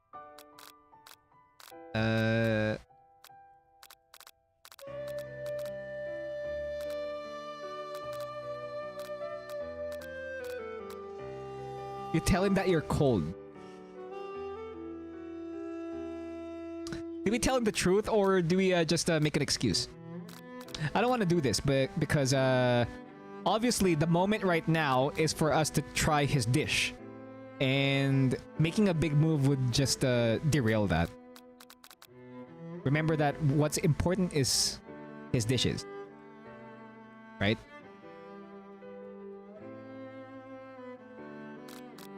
All right, let's tell the truth. You confess. I think I've done. Oh!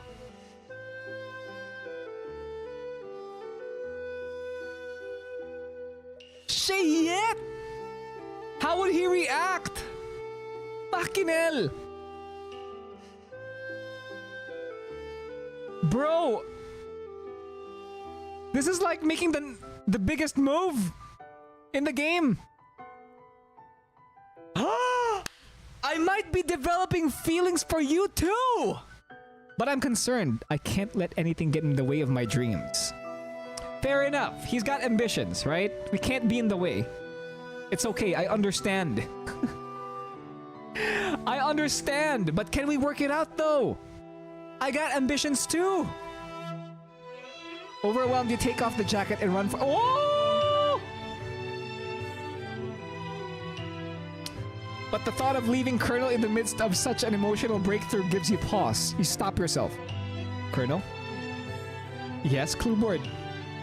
I honestly think this may be the beginning of something wonderful. I think you're right. We should take things slow. You talk late into the night and drift off into a slumber. Dream sequence!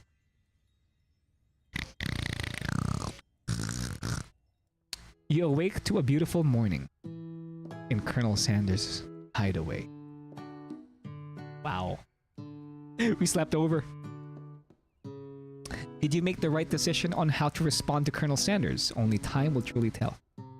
Today is a day that could change the rest of your life. You think about a new secret ingredient you just learned about. In some jurisdictions, isn't even legal. But if a recipe is secret, how will they know? Your thoughts are interrupted when Colonel Sanders emerges into the room. He's holding a gorgeously plated breakfast. In your mouth waters at the sight of it.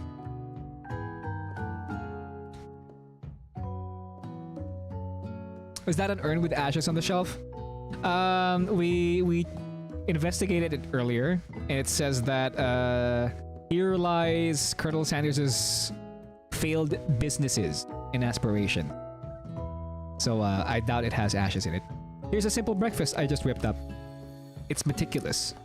Wow, that's breakfast? Huh? That's breakfast!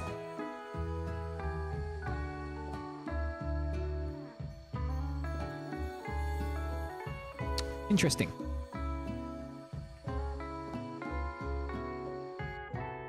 You taste Colonel Sanders' food and it takes you on a journey. When you return, he's waiting to ask you an important question. So, would you say that we're the perfect match? How presumptuous. My cuisine and your taste buds, that is. I mean, we can't really, you know, put him on a pedestal all the time. This has to be equal. Alright, let's put him on equal footing with us. Such confidence, such grace. Could he be the world's greatest gift to cookery? It's good, but my mom made better. Colonel Sanders' expression grows serious. Did your little jab land too hard? Colonel, I know what you're going to say. I need to be better if I'm going to leave my mark. A single tear begins to pool in the corner of his eye as he gazes out the window. He took that seriously!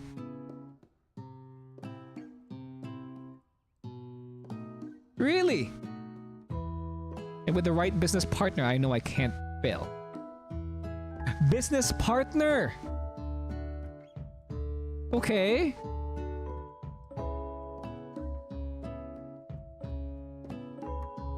Could he be talking to you?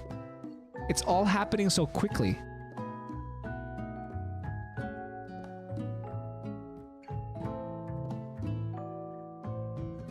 Overcome with emotion and confused by your feelings. You're on the verge of tears, unable to speak. The only answer you can find is to run out the door and get home. Because you have to shower, right? There's still one more day of school after all. The University of Cooking School Academy for Learning waits for no one. You get home to find something very surprising. Your best friend is there waiting for you. Okay. Oh boy. Alright. Where have you been? Because I had one heck of a night. I've been desperate to talk to you about it, but I couldn't find you. I got worried that something had happened to you. It's okay, I was just... But now that it turns out you're fine, I can finally get you up to speed on the saga of Miriam. Sure, but... You will not believe what happened to me after school yesterday. I went on a date... Really? With Clank? I think I can believe that. Since I'd been partnered up with Clank, he asked me to go out with him. Of course, I told him, you'd better keep your dials turned to polite and respectful. I'm not that kind of girl. But he was just interested in spending some one-on-one time together and getting to know me. So I said, yeah, sure. I can get to know the little metallic guy. Long story short, he took me skydiving with his friends. But things quickly spiraled out of control. Did he just say skydiving? As if that's a typical first date to go on with a talking pressure cooker? And now I'm not really sure where we stand. You don't give Miriam time to tell her whole story. However, bottling up the details of your own night is just too much to bear. And I went on a date too, back to Colonel Sanders' house where I spent the night with him. You nani? Nothing happened, but the emotional connection was wowzers. Miriam offers to support you no matter what you do. Together with your bestie, you feel like you can do anything. When you arrive at school, you encounter your rivals in the quad. You can tell from a distance that they're picking on Pop, though he himself might not quite grasp that fact. Because, you know, he's Pop. That's a swirly? It sounds delicious. What is it? Oh, it's great. I'll order you up one right away. I'll have my swirly with sprinkles, please. Hehe. Sprinkles is a dog and a treat. You can get your swirly dip too. Why don't you pick on someone your own size? Because I'm literally the biggest person at the school. There's that horse that Colonel Sanders rides to school, but Who would dare pick on such a gentle and beautiful creature? You've got some nerve, Clueboard, suggesting I pick on a defenseless horse. You're twisting my words and I won't have it. You clench your fist, but the injury from yesterday's mixer accident makes you wince with pain. Doesn't look like you can go on cooking like that. Might as well just give up. I'll never give up. Ever. Colonel Sanders arrives just as it appears things are close to boiling over. A naturally intuitive person, he senses that something has been going on. Is everyone excited for the final day of school? Woodward, how's that hand feeling? I'm sure you'll be back in fighting form by this afternoon. Aren't you concerned about my hands, Colonel? Yesterday I almost broke a nail winning so hard. Technically, I don't believe a winner was decided, but your presentation was quite impressive. What is he doing complimenting her?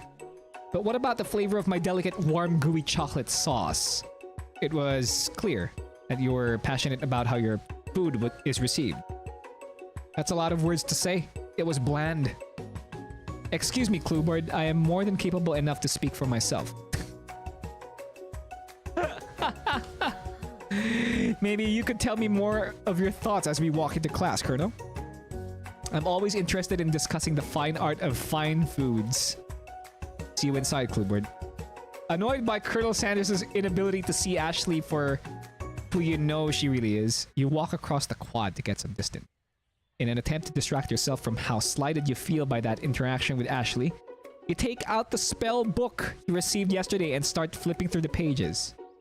Whoa, that's that book? It looks like bad news. It's just something I found lying around. It would appear to be some sort of grimoire. But I don't really believe in that magic stuff. A grimoire like a book of spells? I don't know. I'd spend so much time decorating a magic book if it weren't really powerful. I can think of one surefire way to find out. You open to a page covered with arcane warnings. Cast only in case of extreme emergency. It says around the edges of the page. I could use the spell here that says it will erase anyone I choose from all my memories. If I scrub out Colonel Sanders, it would probably help me focus better on the upcoming final exam. Huh? There's already a final exam? That is way drastic.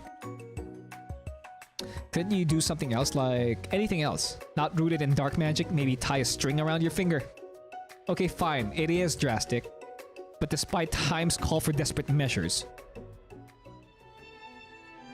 you've got a memory erasing spell sitting right in front of you, and a pretty good excuse to try it out. I don't think we should. Yeah, because bad things happen when we use the magic book. You take your friend's advice and put the book away. It's almost time for class. Sprinkles is already in the room, waiting for the students to arrive. He clears his voice to make a quick announcement. I want you all to know I feel something of a dog moment coming on, but I assure you it's nothing to be afraid of. His cute little nose scrunches up and he begins to breathe quickly. Reach for some old homework to give him as a snack.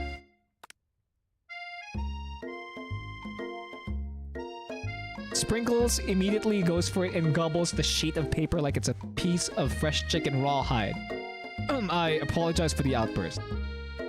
I know it seems cliche, but not much in this world satisfies like ungraded work. My Clueboard, were you studying something with cinnamon?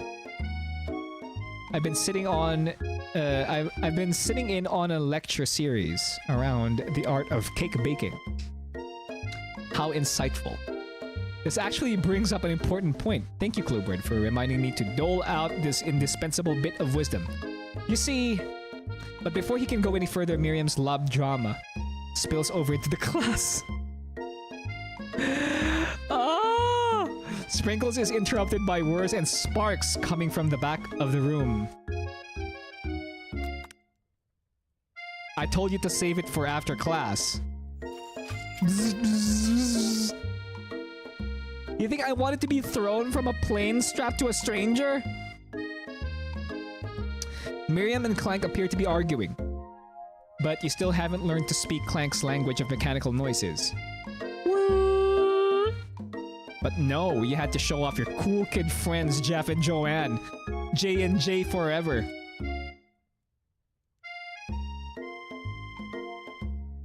Watch us form a triangle in mid-air as we descend. Triangles are the strongest shape. Don't you know? Bzzzt, bzzzt. Yeah, well, that doesn't make a great date. Beep. Then take Jeff and Joanne with you. You can hold all hold hands as you pedal down the mountain or off a cliff for all I care. Beep. Clank begins to shudder.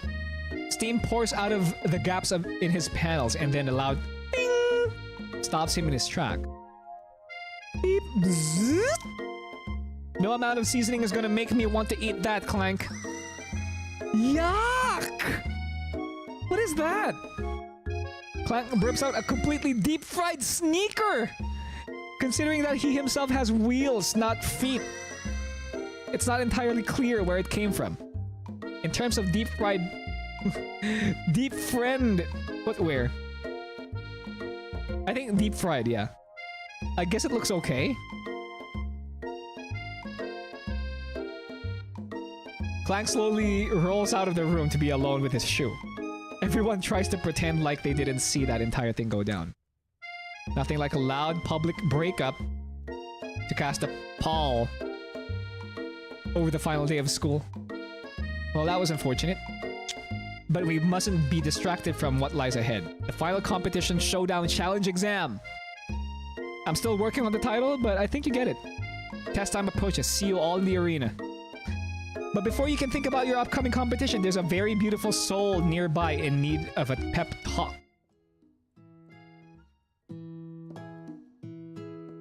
Hey, Miriam. Are you okay? I'm so mad I could smash a tiny mug, spilling several droplets of hot cocoa all over the floor. How could he embarrass me in a class like that? In class like that, in front of everyone. Her tiny cocoa is a delicious treasure, so you know that this breakup is no joke, even if the source of her frustration is such a silly boy. I know that you know this, but I'm gonna say it out loud. You don't need anyone. Me and you, we're gonna cruise through this final test and hit the carpool lane to Success City. Miriam brightens up, imagining the wind rushing through her short bangs, but she hesitates to embrace the feeling all the way. You're not going to saddle up on Colonel Sanders' stallion and ride off into the sunset without me. Of course not. Well, maybe, sorta, but I'm sure there's a pony out there with your name on it. And a ranch big enough for both of us. And whoever else we want to bring along. If it's not Pop or Clank or anyone else you meet today or tomorrow or this whole year, or so what? You're a special person who shouldn't settle for the first someone to show little interest in anyhow. Miriam gives you a big hug and wipes the tears from her cheeks. I should really review my menu for today. I'm going to make a very special soup. And I bet that Professor Dog is gonna love it up. While you were pep-talking Miriam, you completely missed lunch. But that's okay, because you had a better idea of how to spend the time before your exam. You've decided to head to the arena early to practice a dish. This is it, the location of your final challenge. A test of will, a test of courage, a test of talent. Chance to beat the pants off of Van, the supposed man, and his eviler counterpart, Ashley.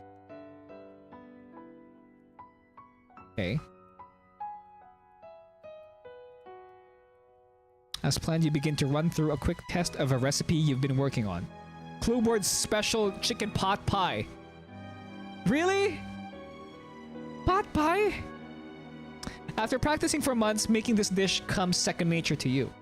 And you're able to quickly get a fresh pot pie in the oven. But as soon as you do, Your cram session is interrupted by Colonel Sanders. Bluebird, what are you doing in here? There's still time before the final exam. Oh, just taking it all in. I'm big into visualizing success. I'm looking at my station and picturing victory. The pot pie has begun to bake, and the smell is slowly filling the space around you. Visualizing, huh? That's too bad. I was hoping you were here cooking something delicious. You'd usually happily share your food with anyone who is hungry, but the last time you let Colonel Sanders get in your head, and it cost you a cook-off. You decide that it's time to put your cooking above your romantic desires, but that decision gets hard to stick to when...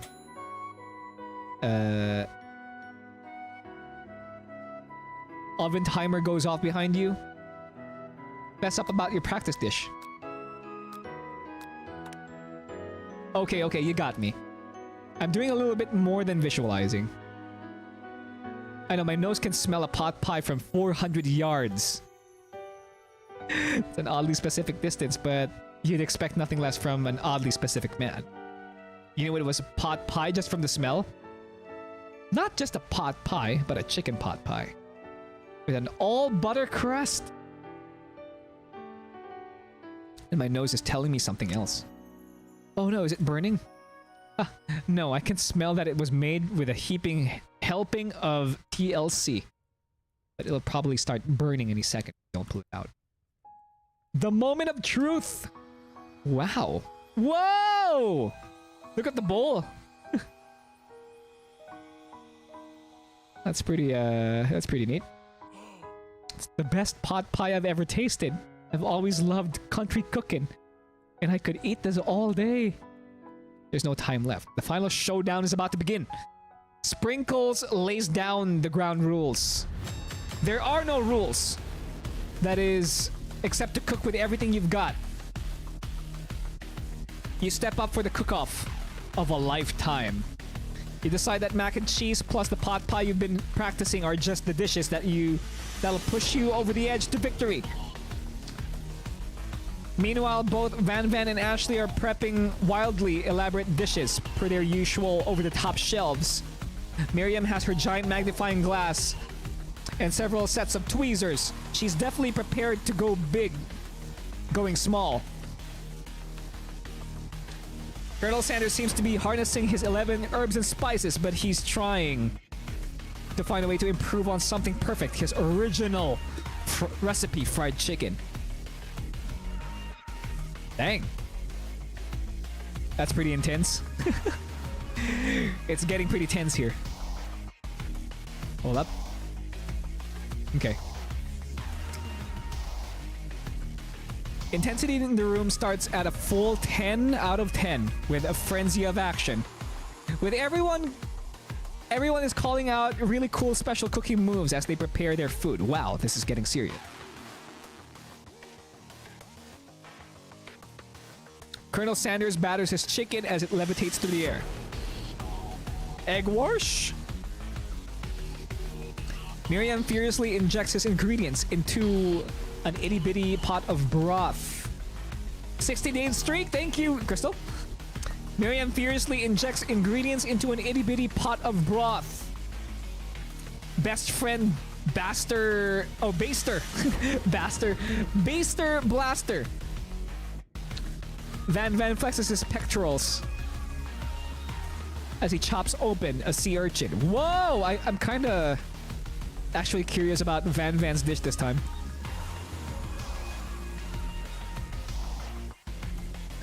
That's rock and roid. Ashley scoops her pastries off the tray with lightning speed. Shallow personality spatula! Even Clank gets on it. I've dialed pressure point, chicken cooking technique. Wait, when did Clank learn to speak English?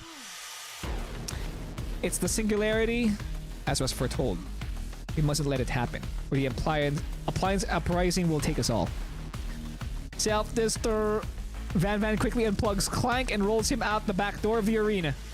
As you frantically prepare your dish, you notice Ashley has her spell book out. Is she going to use some dark magic to turn the tide? You've got a book of your own. and you're desperate not to see her win another battle. Should you take this opportunity to fight magic with magic, even if it's almost certainly evil magic?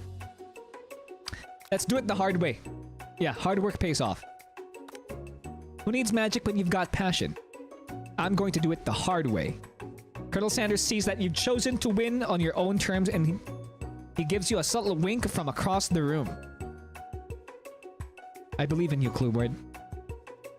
Miriam notices too. And I've always believed in you, Clueward, ever since we were little kids. Because I'm your best friend forever. You turn to notice that Miriam is at your station cheering for you. Miriam, what about your dish? If you're here cheering, who's cooking? Tiny food, short cook time. I'm actually already done, so I thought I'd help you. Oh, that's sweet, but Miriam tosses a handful of spice directly into your boiling noodles. It's the secret ingredient! The boiling pot explodes, sending Miriam flying backwards. The watery noodles begin to swirl in the air, bubbling up into a dark cloud that thickens and congeals before your very eyes. It is I, Steve, the spork monster. Steve, what happened to Gorko? You're not here to battle me, are you? We spork monsters are many. I think Gorko had the day off. But you have conjured Steve. And I hate to battle, so I'd say you're doing pretty alright. Oh hey, you're in the middle of a cooking competition. I love this stuff. It's better than TV. You crazy kids and your culinary skills really impress me. Mind if I hang out? I'm sorry, Steve, but I'm kind of in the middle of something. Do you mind? Steve the Spork Monster notices that you've got a grimoire stashed beneath your cooking station. I see what you're up to. Crisscrossed some magical items and accidentally summoned me, huh? Ah, yeah, you guessed it, sorta. If you're here, would you mind tossing some fresh noodles in a pot of salted water? I'd love to. I've always wanted to be a top chef, actually. You know, when I was just a little spork pup back in the old country. You can feel Spork Monster winding up to tell a very long and involved story. You don't know exactly where they came from, but it seems like it was probably lonely there. Actually, you know what? Maybe you should watch from the stands. I really need to focus on this competition. I understand. It's kind of like that time in monster school that I had fallen asleep during scare tactics class, and when I woke up... He tosses a serious stare at Steve, and he takes the hint. Never mind. I'll tell you later. Good luck. Okay. Having suffered this huge setback, you don't know how you could ever win. Summon extra power from deep down within yourself. I can do this. I have what it takes. I came here to win. Your hair turns mac and cheese orange as culinary energy flows through your body. My heart is pure. My hands are ready. My taste buds have been preparing their entire lives for... Yes, Kluber, you are the chosen one. You will avenge me. The power you'd been summoning immediately fades back out.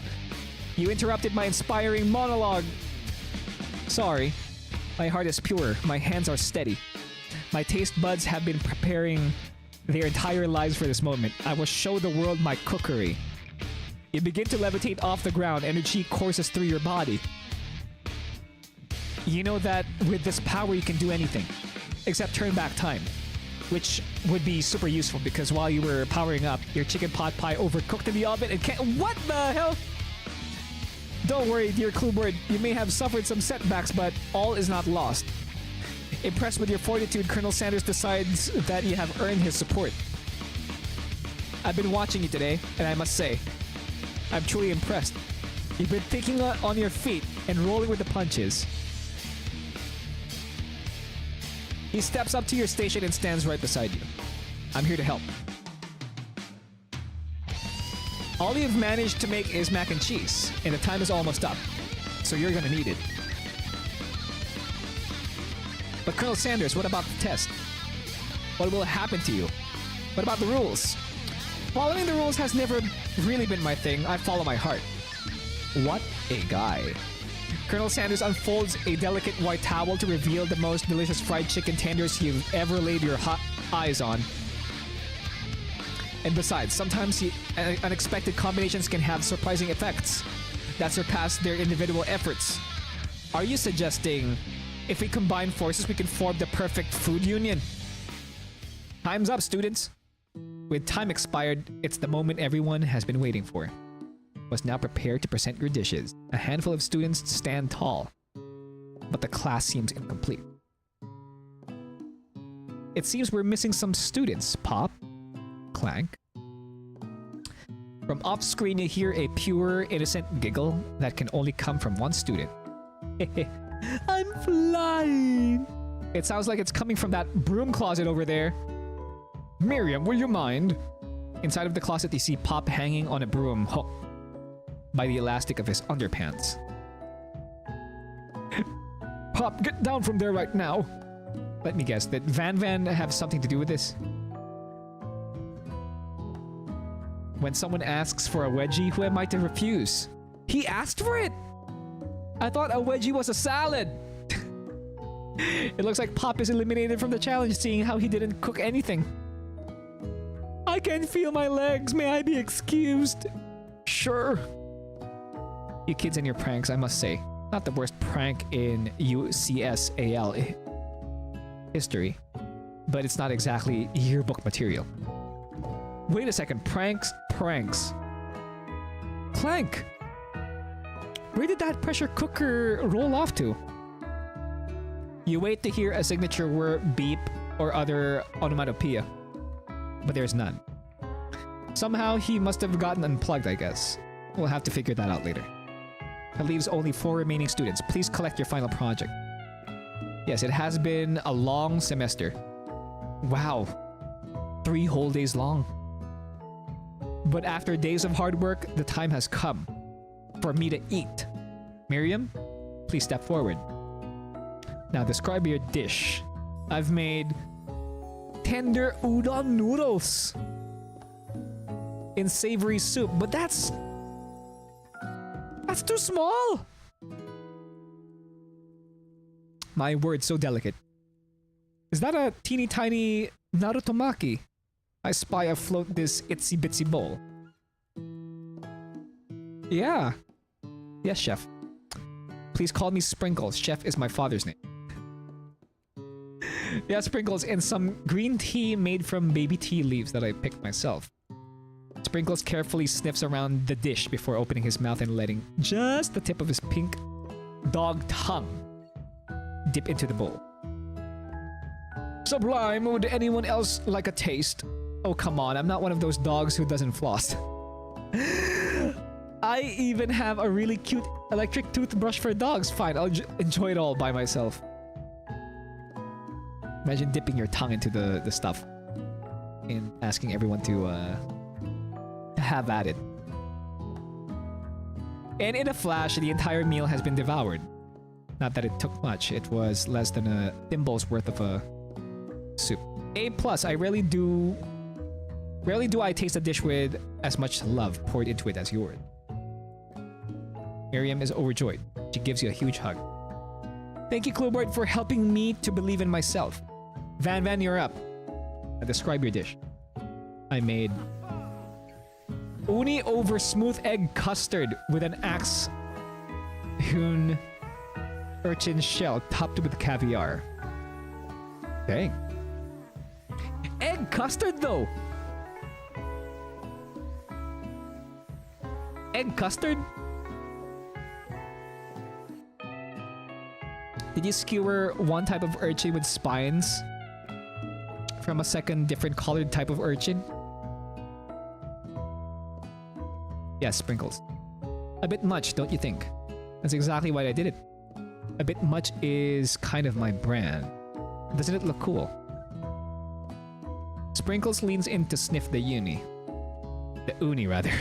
But he can't get his nose close on account of all the spikes. He begins to paw at it erratically, causing the custard to slosh around. Please be gentle with my cuisine.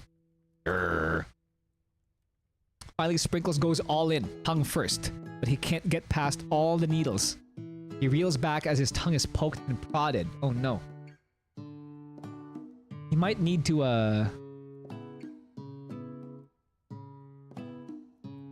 he might need acid on his tongue. Youch, my tongue! The professor appears to be having an allergic reaction to the sting. I can't eat this! I keep poking my tongue. Disqualified. A stunning turn of events. Who would have thought that serving food in a bowl made of needles could make it difficult to eat? Dejected, Van does not go gentle into the night. Disqualified for glamour? Don't discount simplicity. This isn't the best. Oh, this isn't the last you've heard of me. Before forcing us to endure his swollen tongue for another moment, Sprinkles graciously laps up a bowl of milk. I know, yeah. I'm a dog and I drink milk. Get over it. Sometimes it helps calm my agitated tongue. Next student, Ashley, it's time to step up. Now describe your dish. I made orange blossom Turkish delight in a light rose water syrup, topped with French meringue and connected by sugar glass. Alright, Foxy, take care. Actually, that actually doesn't sound too bad. Indeed, it's quite delightful. However, I'd ask that you please refrain from eating it or attempting to taste it in any way. It's very fragile and meant to be a display piece. Don't eat the food at a cooking school. Got toast in your ears or something, Cluebird? I told you, it's a display piece. Ashley, I must say, it is beautiful. However, this is a cooking competition at a cooking school. Which is why I cooked it. And did an extremely good job cooking it too. I didn't realize that we were having an eating exam. If I wanted to be judged on eating, I'd go to the College of Eating. School for the hungry. I suppose you could smell it. If you absolutely insisted. But don't breathe too hard. You might disrupt the sugar spiral. If the food cannot be eaten, it cannot be judged. You are disqualified. Rage overtakes Ashley. She finally cannot keep her two-faced routine up. You wouldn't know high-end cuisine if it cooked to you! And with that, Ashley storms off to rededicate herself to being the best. But this time without being shackled by trying to be fake nice and liked by everyone. This isn't the last you've heard of me either.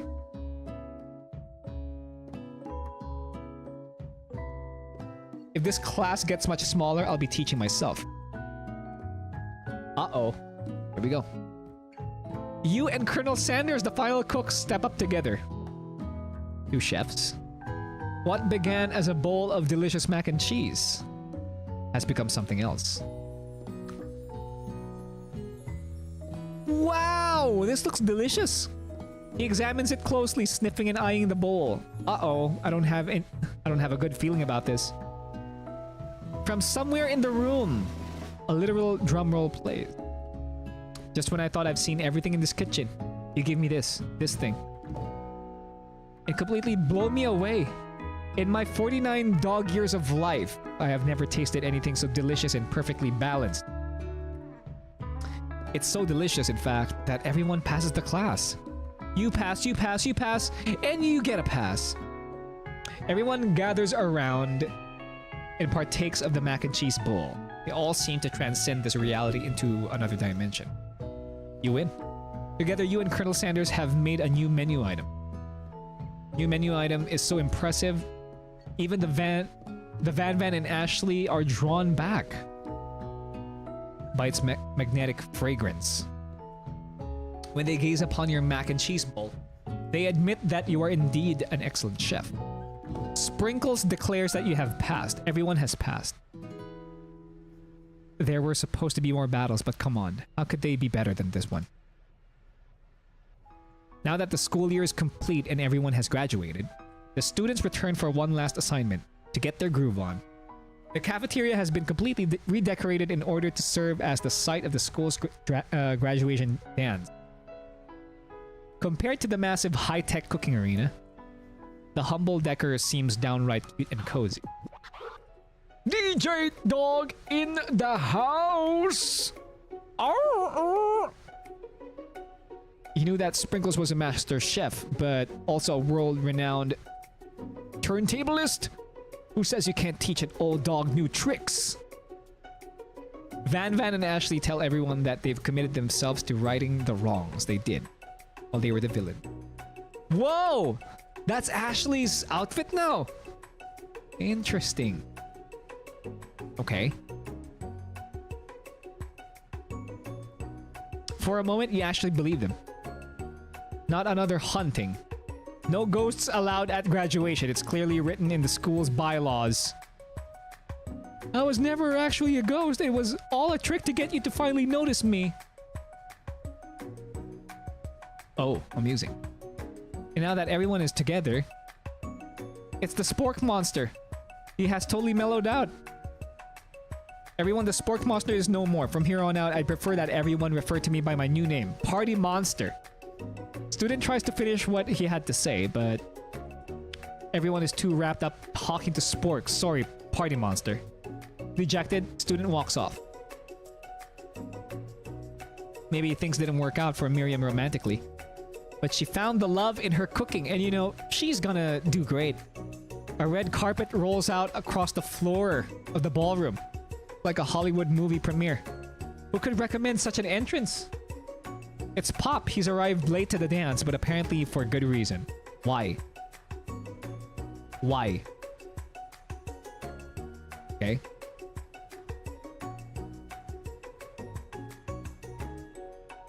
Walking the carpet, you see perched atop his dirty chef's hat a crown. Is he prom king? Welcome back, Pop. I know you weren't able to complete the final exam, except your diploma. So we had it mailed directly to your father, and figured it was the least we could do with the school's dean. Oh, now I get it. And we get a new wing on the school, not to mention the honor of educating the son of the chancellor of such and such. The music at the dance is interrupted by the sound of sparkling and electrical hissing. It's Clank who has arrived late to the dance. Now that I have graduated, I can reveal my truth. Well, he's still doing the talking thing. I am Clank, and I'm not of this earth. I'm actually from a faraway planet in another dimension. What? Nani? I actually feel like I knew it this whole time. Now that I have learned the ways of your kind, I must return. Miriam, will you come with me? I don't know what to say. Besides, no, obviously. I have just begun to learn who I really am. This isn't the time for me to devote my life to figuring out who you are, Clank. You're blown away by Miriam's maturity. It's pretty clear she managed to surpass you in that regard. I understand, kind of. Humans are weird. A portal opens up and Clank disappears through it. Finally, Colonel Sanders arrives. Howdy, classmates. Okay, like the stripped down look. Just like the first day you met him. He has come prepared to feed the entire class. However, it's not enough to just give them a bucket of chicken. So what do you have for us? This time it's a full meal. Okay.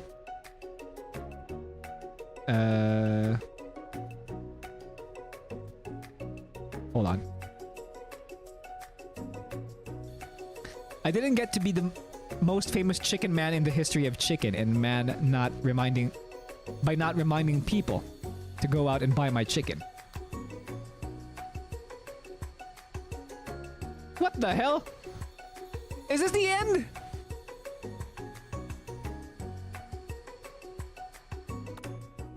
No, it's not the end. As everyone feasts on their delicious chicken dinner, Colonel Sanders finds you sitting at the edge of the dance floor. Clue board. What are you doing sitting all alone? Oh, you know, just waiting for the right person to ask me to dance. I wonder, might you tell me, what are the qualities that you would expect to find in such a lucky person? Off the top of my head, oh, I don't know. A spicy musk, a tidy goatee, and a degree from the University of Cooking School, Academy for Learning. Just to name a few. It truly is my lucky day. Would you dance with me? Yes, I would love to. As you glide across the dance floor, hand in hand with Colonel Sanders, the future stretches out in front of you. And once my 100th franchise is up and running, I'll be ready to take a day off. And I'll be so glad to spend it together with you, Bluebird. Whoa, really? How sweet! We'll work together and play together. Colonel Sanders stops dead in his tracks. Work together? Well, I think this is something I'll just need to do by myself. But who will help you run your restaurants? I don't believe I need help. Besides, based on your time at school here, do you really think running restaurants is the best path forward? Could it be?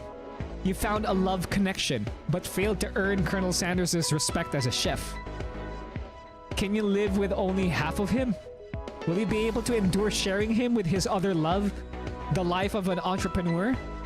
Of course! You know, that's true love if you support the other person's ambitions. I suppose I could enroll at a pastry school. Oh, my dear Cluebird, I'm sure that you'll find your place eventually. And along the way, you'll have me by your side. Hey! The end! Boy! What a game!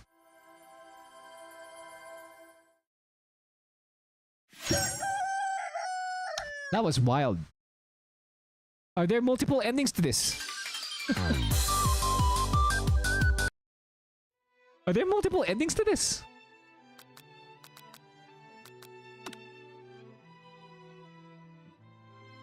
Interesting.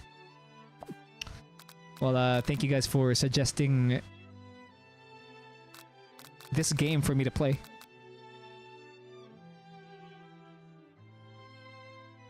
Dang. Was one intense dating simulator. It's our first two. Ay, ay, ay. Oh well. Yeah, like I said, boys and girls, this will only be a 3-hour stream. Thank you very much for tuning in. I would give this this game a 4 out of 5. It's pretty fun. You want to date some birds, Kleeb? I'm good. I'm good. You should play Date Everything. We're not gonna turn the stream into a... We're not gonna turn the channel into a dating sim channel. Hatoful boyfriend. Ay, ay, ay. We're gonna be dating birds. How long is that game? Yeah, I mean,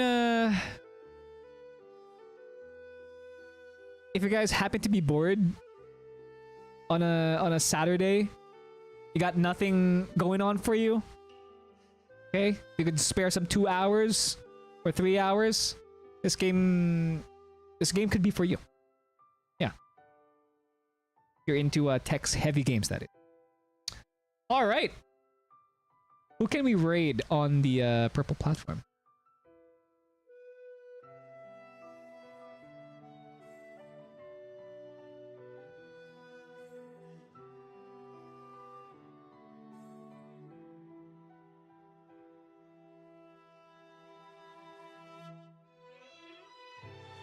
Let's go raid Dan.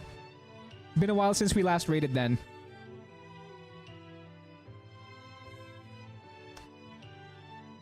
He's currently playing Death Stranding 2.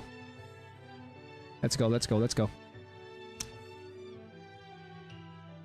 The murder of Sonic the Hedgehog next. Thanks for the stream. Thank you guys for tuning in. Alright. Thank you so much for making the Kleeben Stream Supreme your first watch of the weekend. Okay. We might be back with another stream on Monday. Okay. Special stream on Tuesday, by the way, boys and girls. Special stream on Tuesday. Alright? Don't ask why. But it's a special one. Right? Don't expect anything too big. Okay? It might be close to what we do on The Ordinary. Stream Suikoden, but I'm just telling you guys. Special. Right? This would be our raid message for Mr. Sleepy Dan.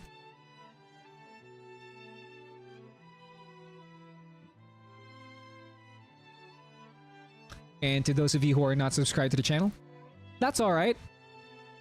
You guys have yourself your own raid message. That's it. Okay? Cool.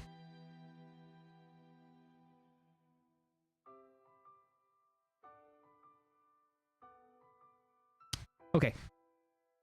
No should be raid on the green platform. Hold on. Go check out our choices on the green platform. You wanna raid someone on the green platform. Go be friendly on the green platform.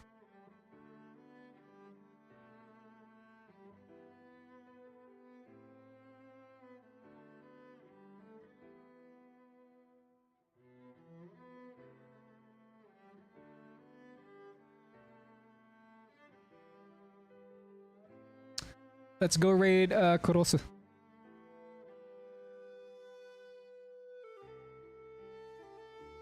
He's also playing a simulator.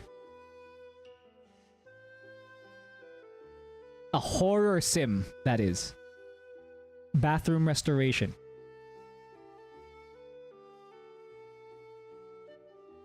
Okay. Alright. With all that being said, you guys have been amazing. I've been Kleeben, and I'll see you guys next time. With more Suikoden. Alright. Study stream tomorrow. Okay? Study stream tomorrow and probably some immersion. Some more immersion on Japan. Here's basketball, boys and girls. Peace. Basketball, tayo'y mag-basketball. Ang larong usong-usong ngayon. Basketball, tayo'y mag-basketball. Jaworski, Gayoso at Kapato. Loksinong, Harensyo, Chwatiko. Si Paras, Magsanok at Kitabin. Aray ko!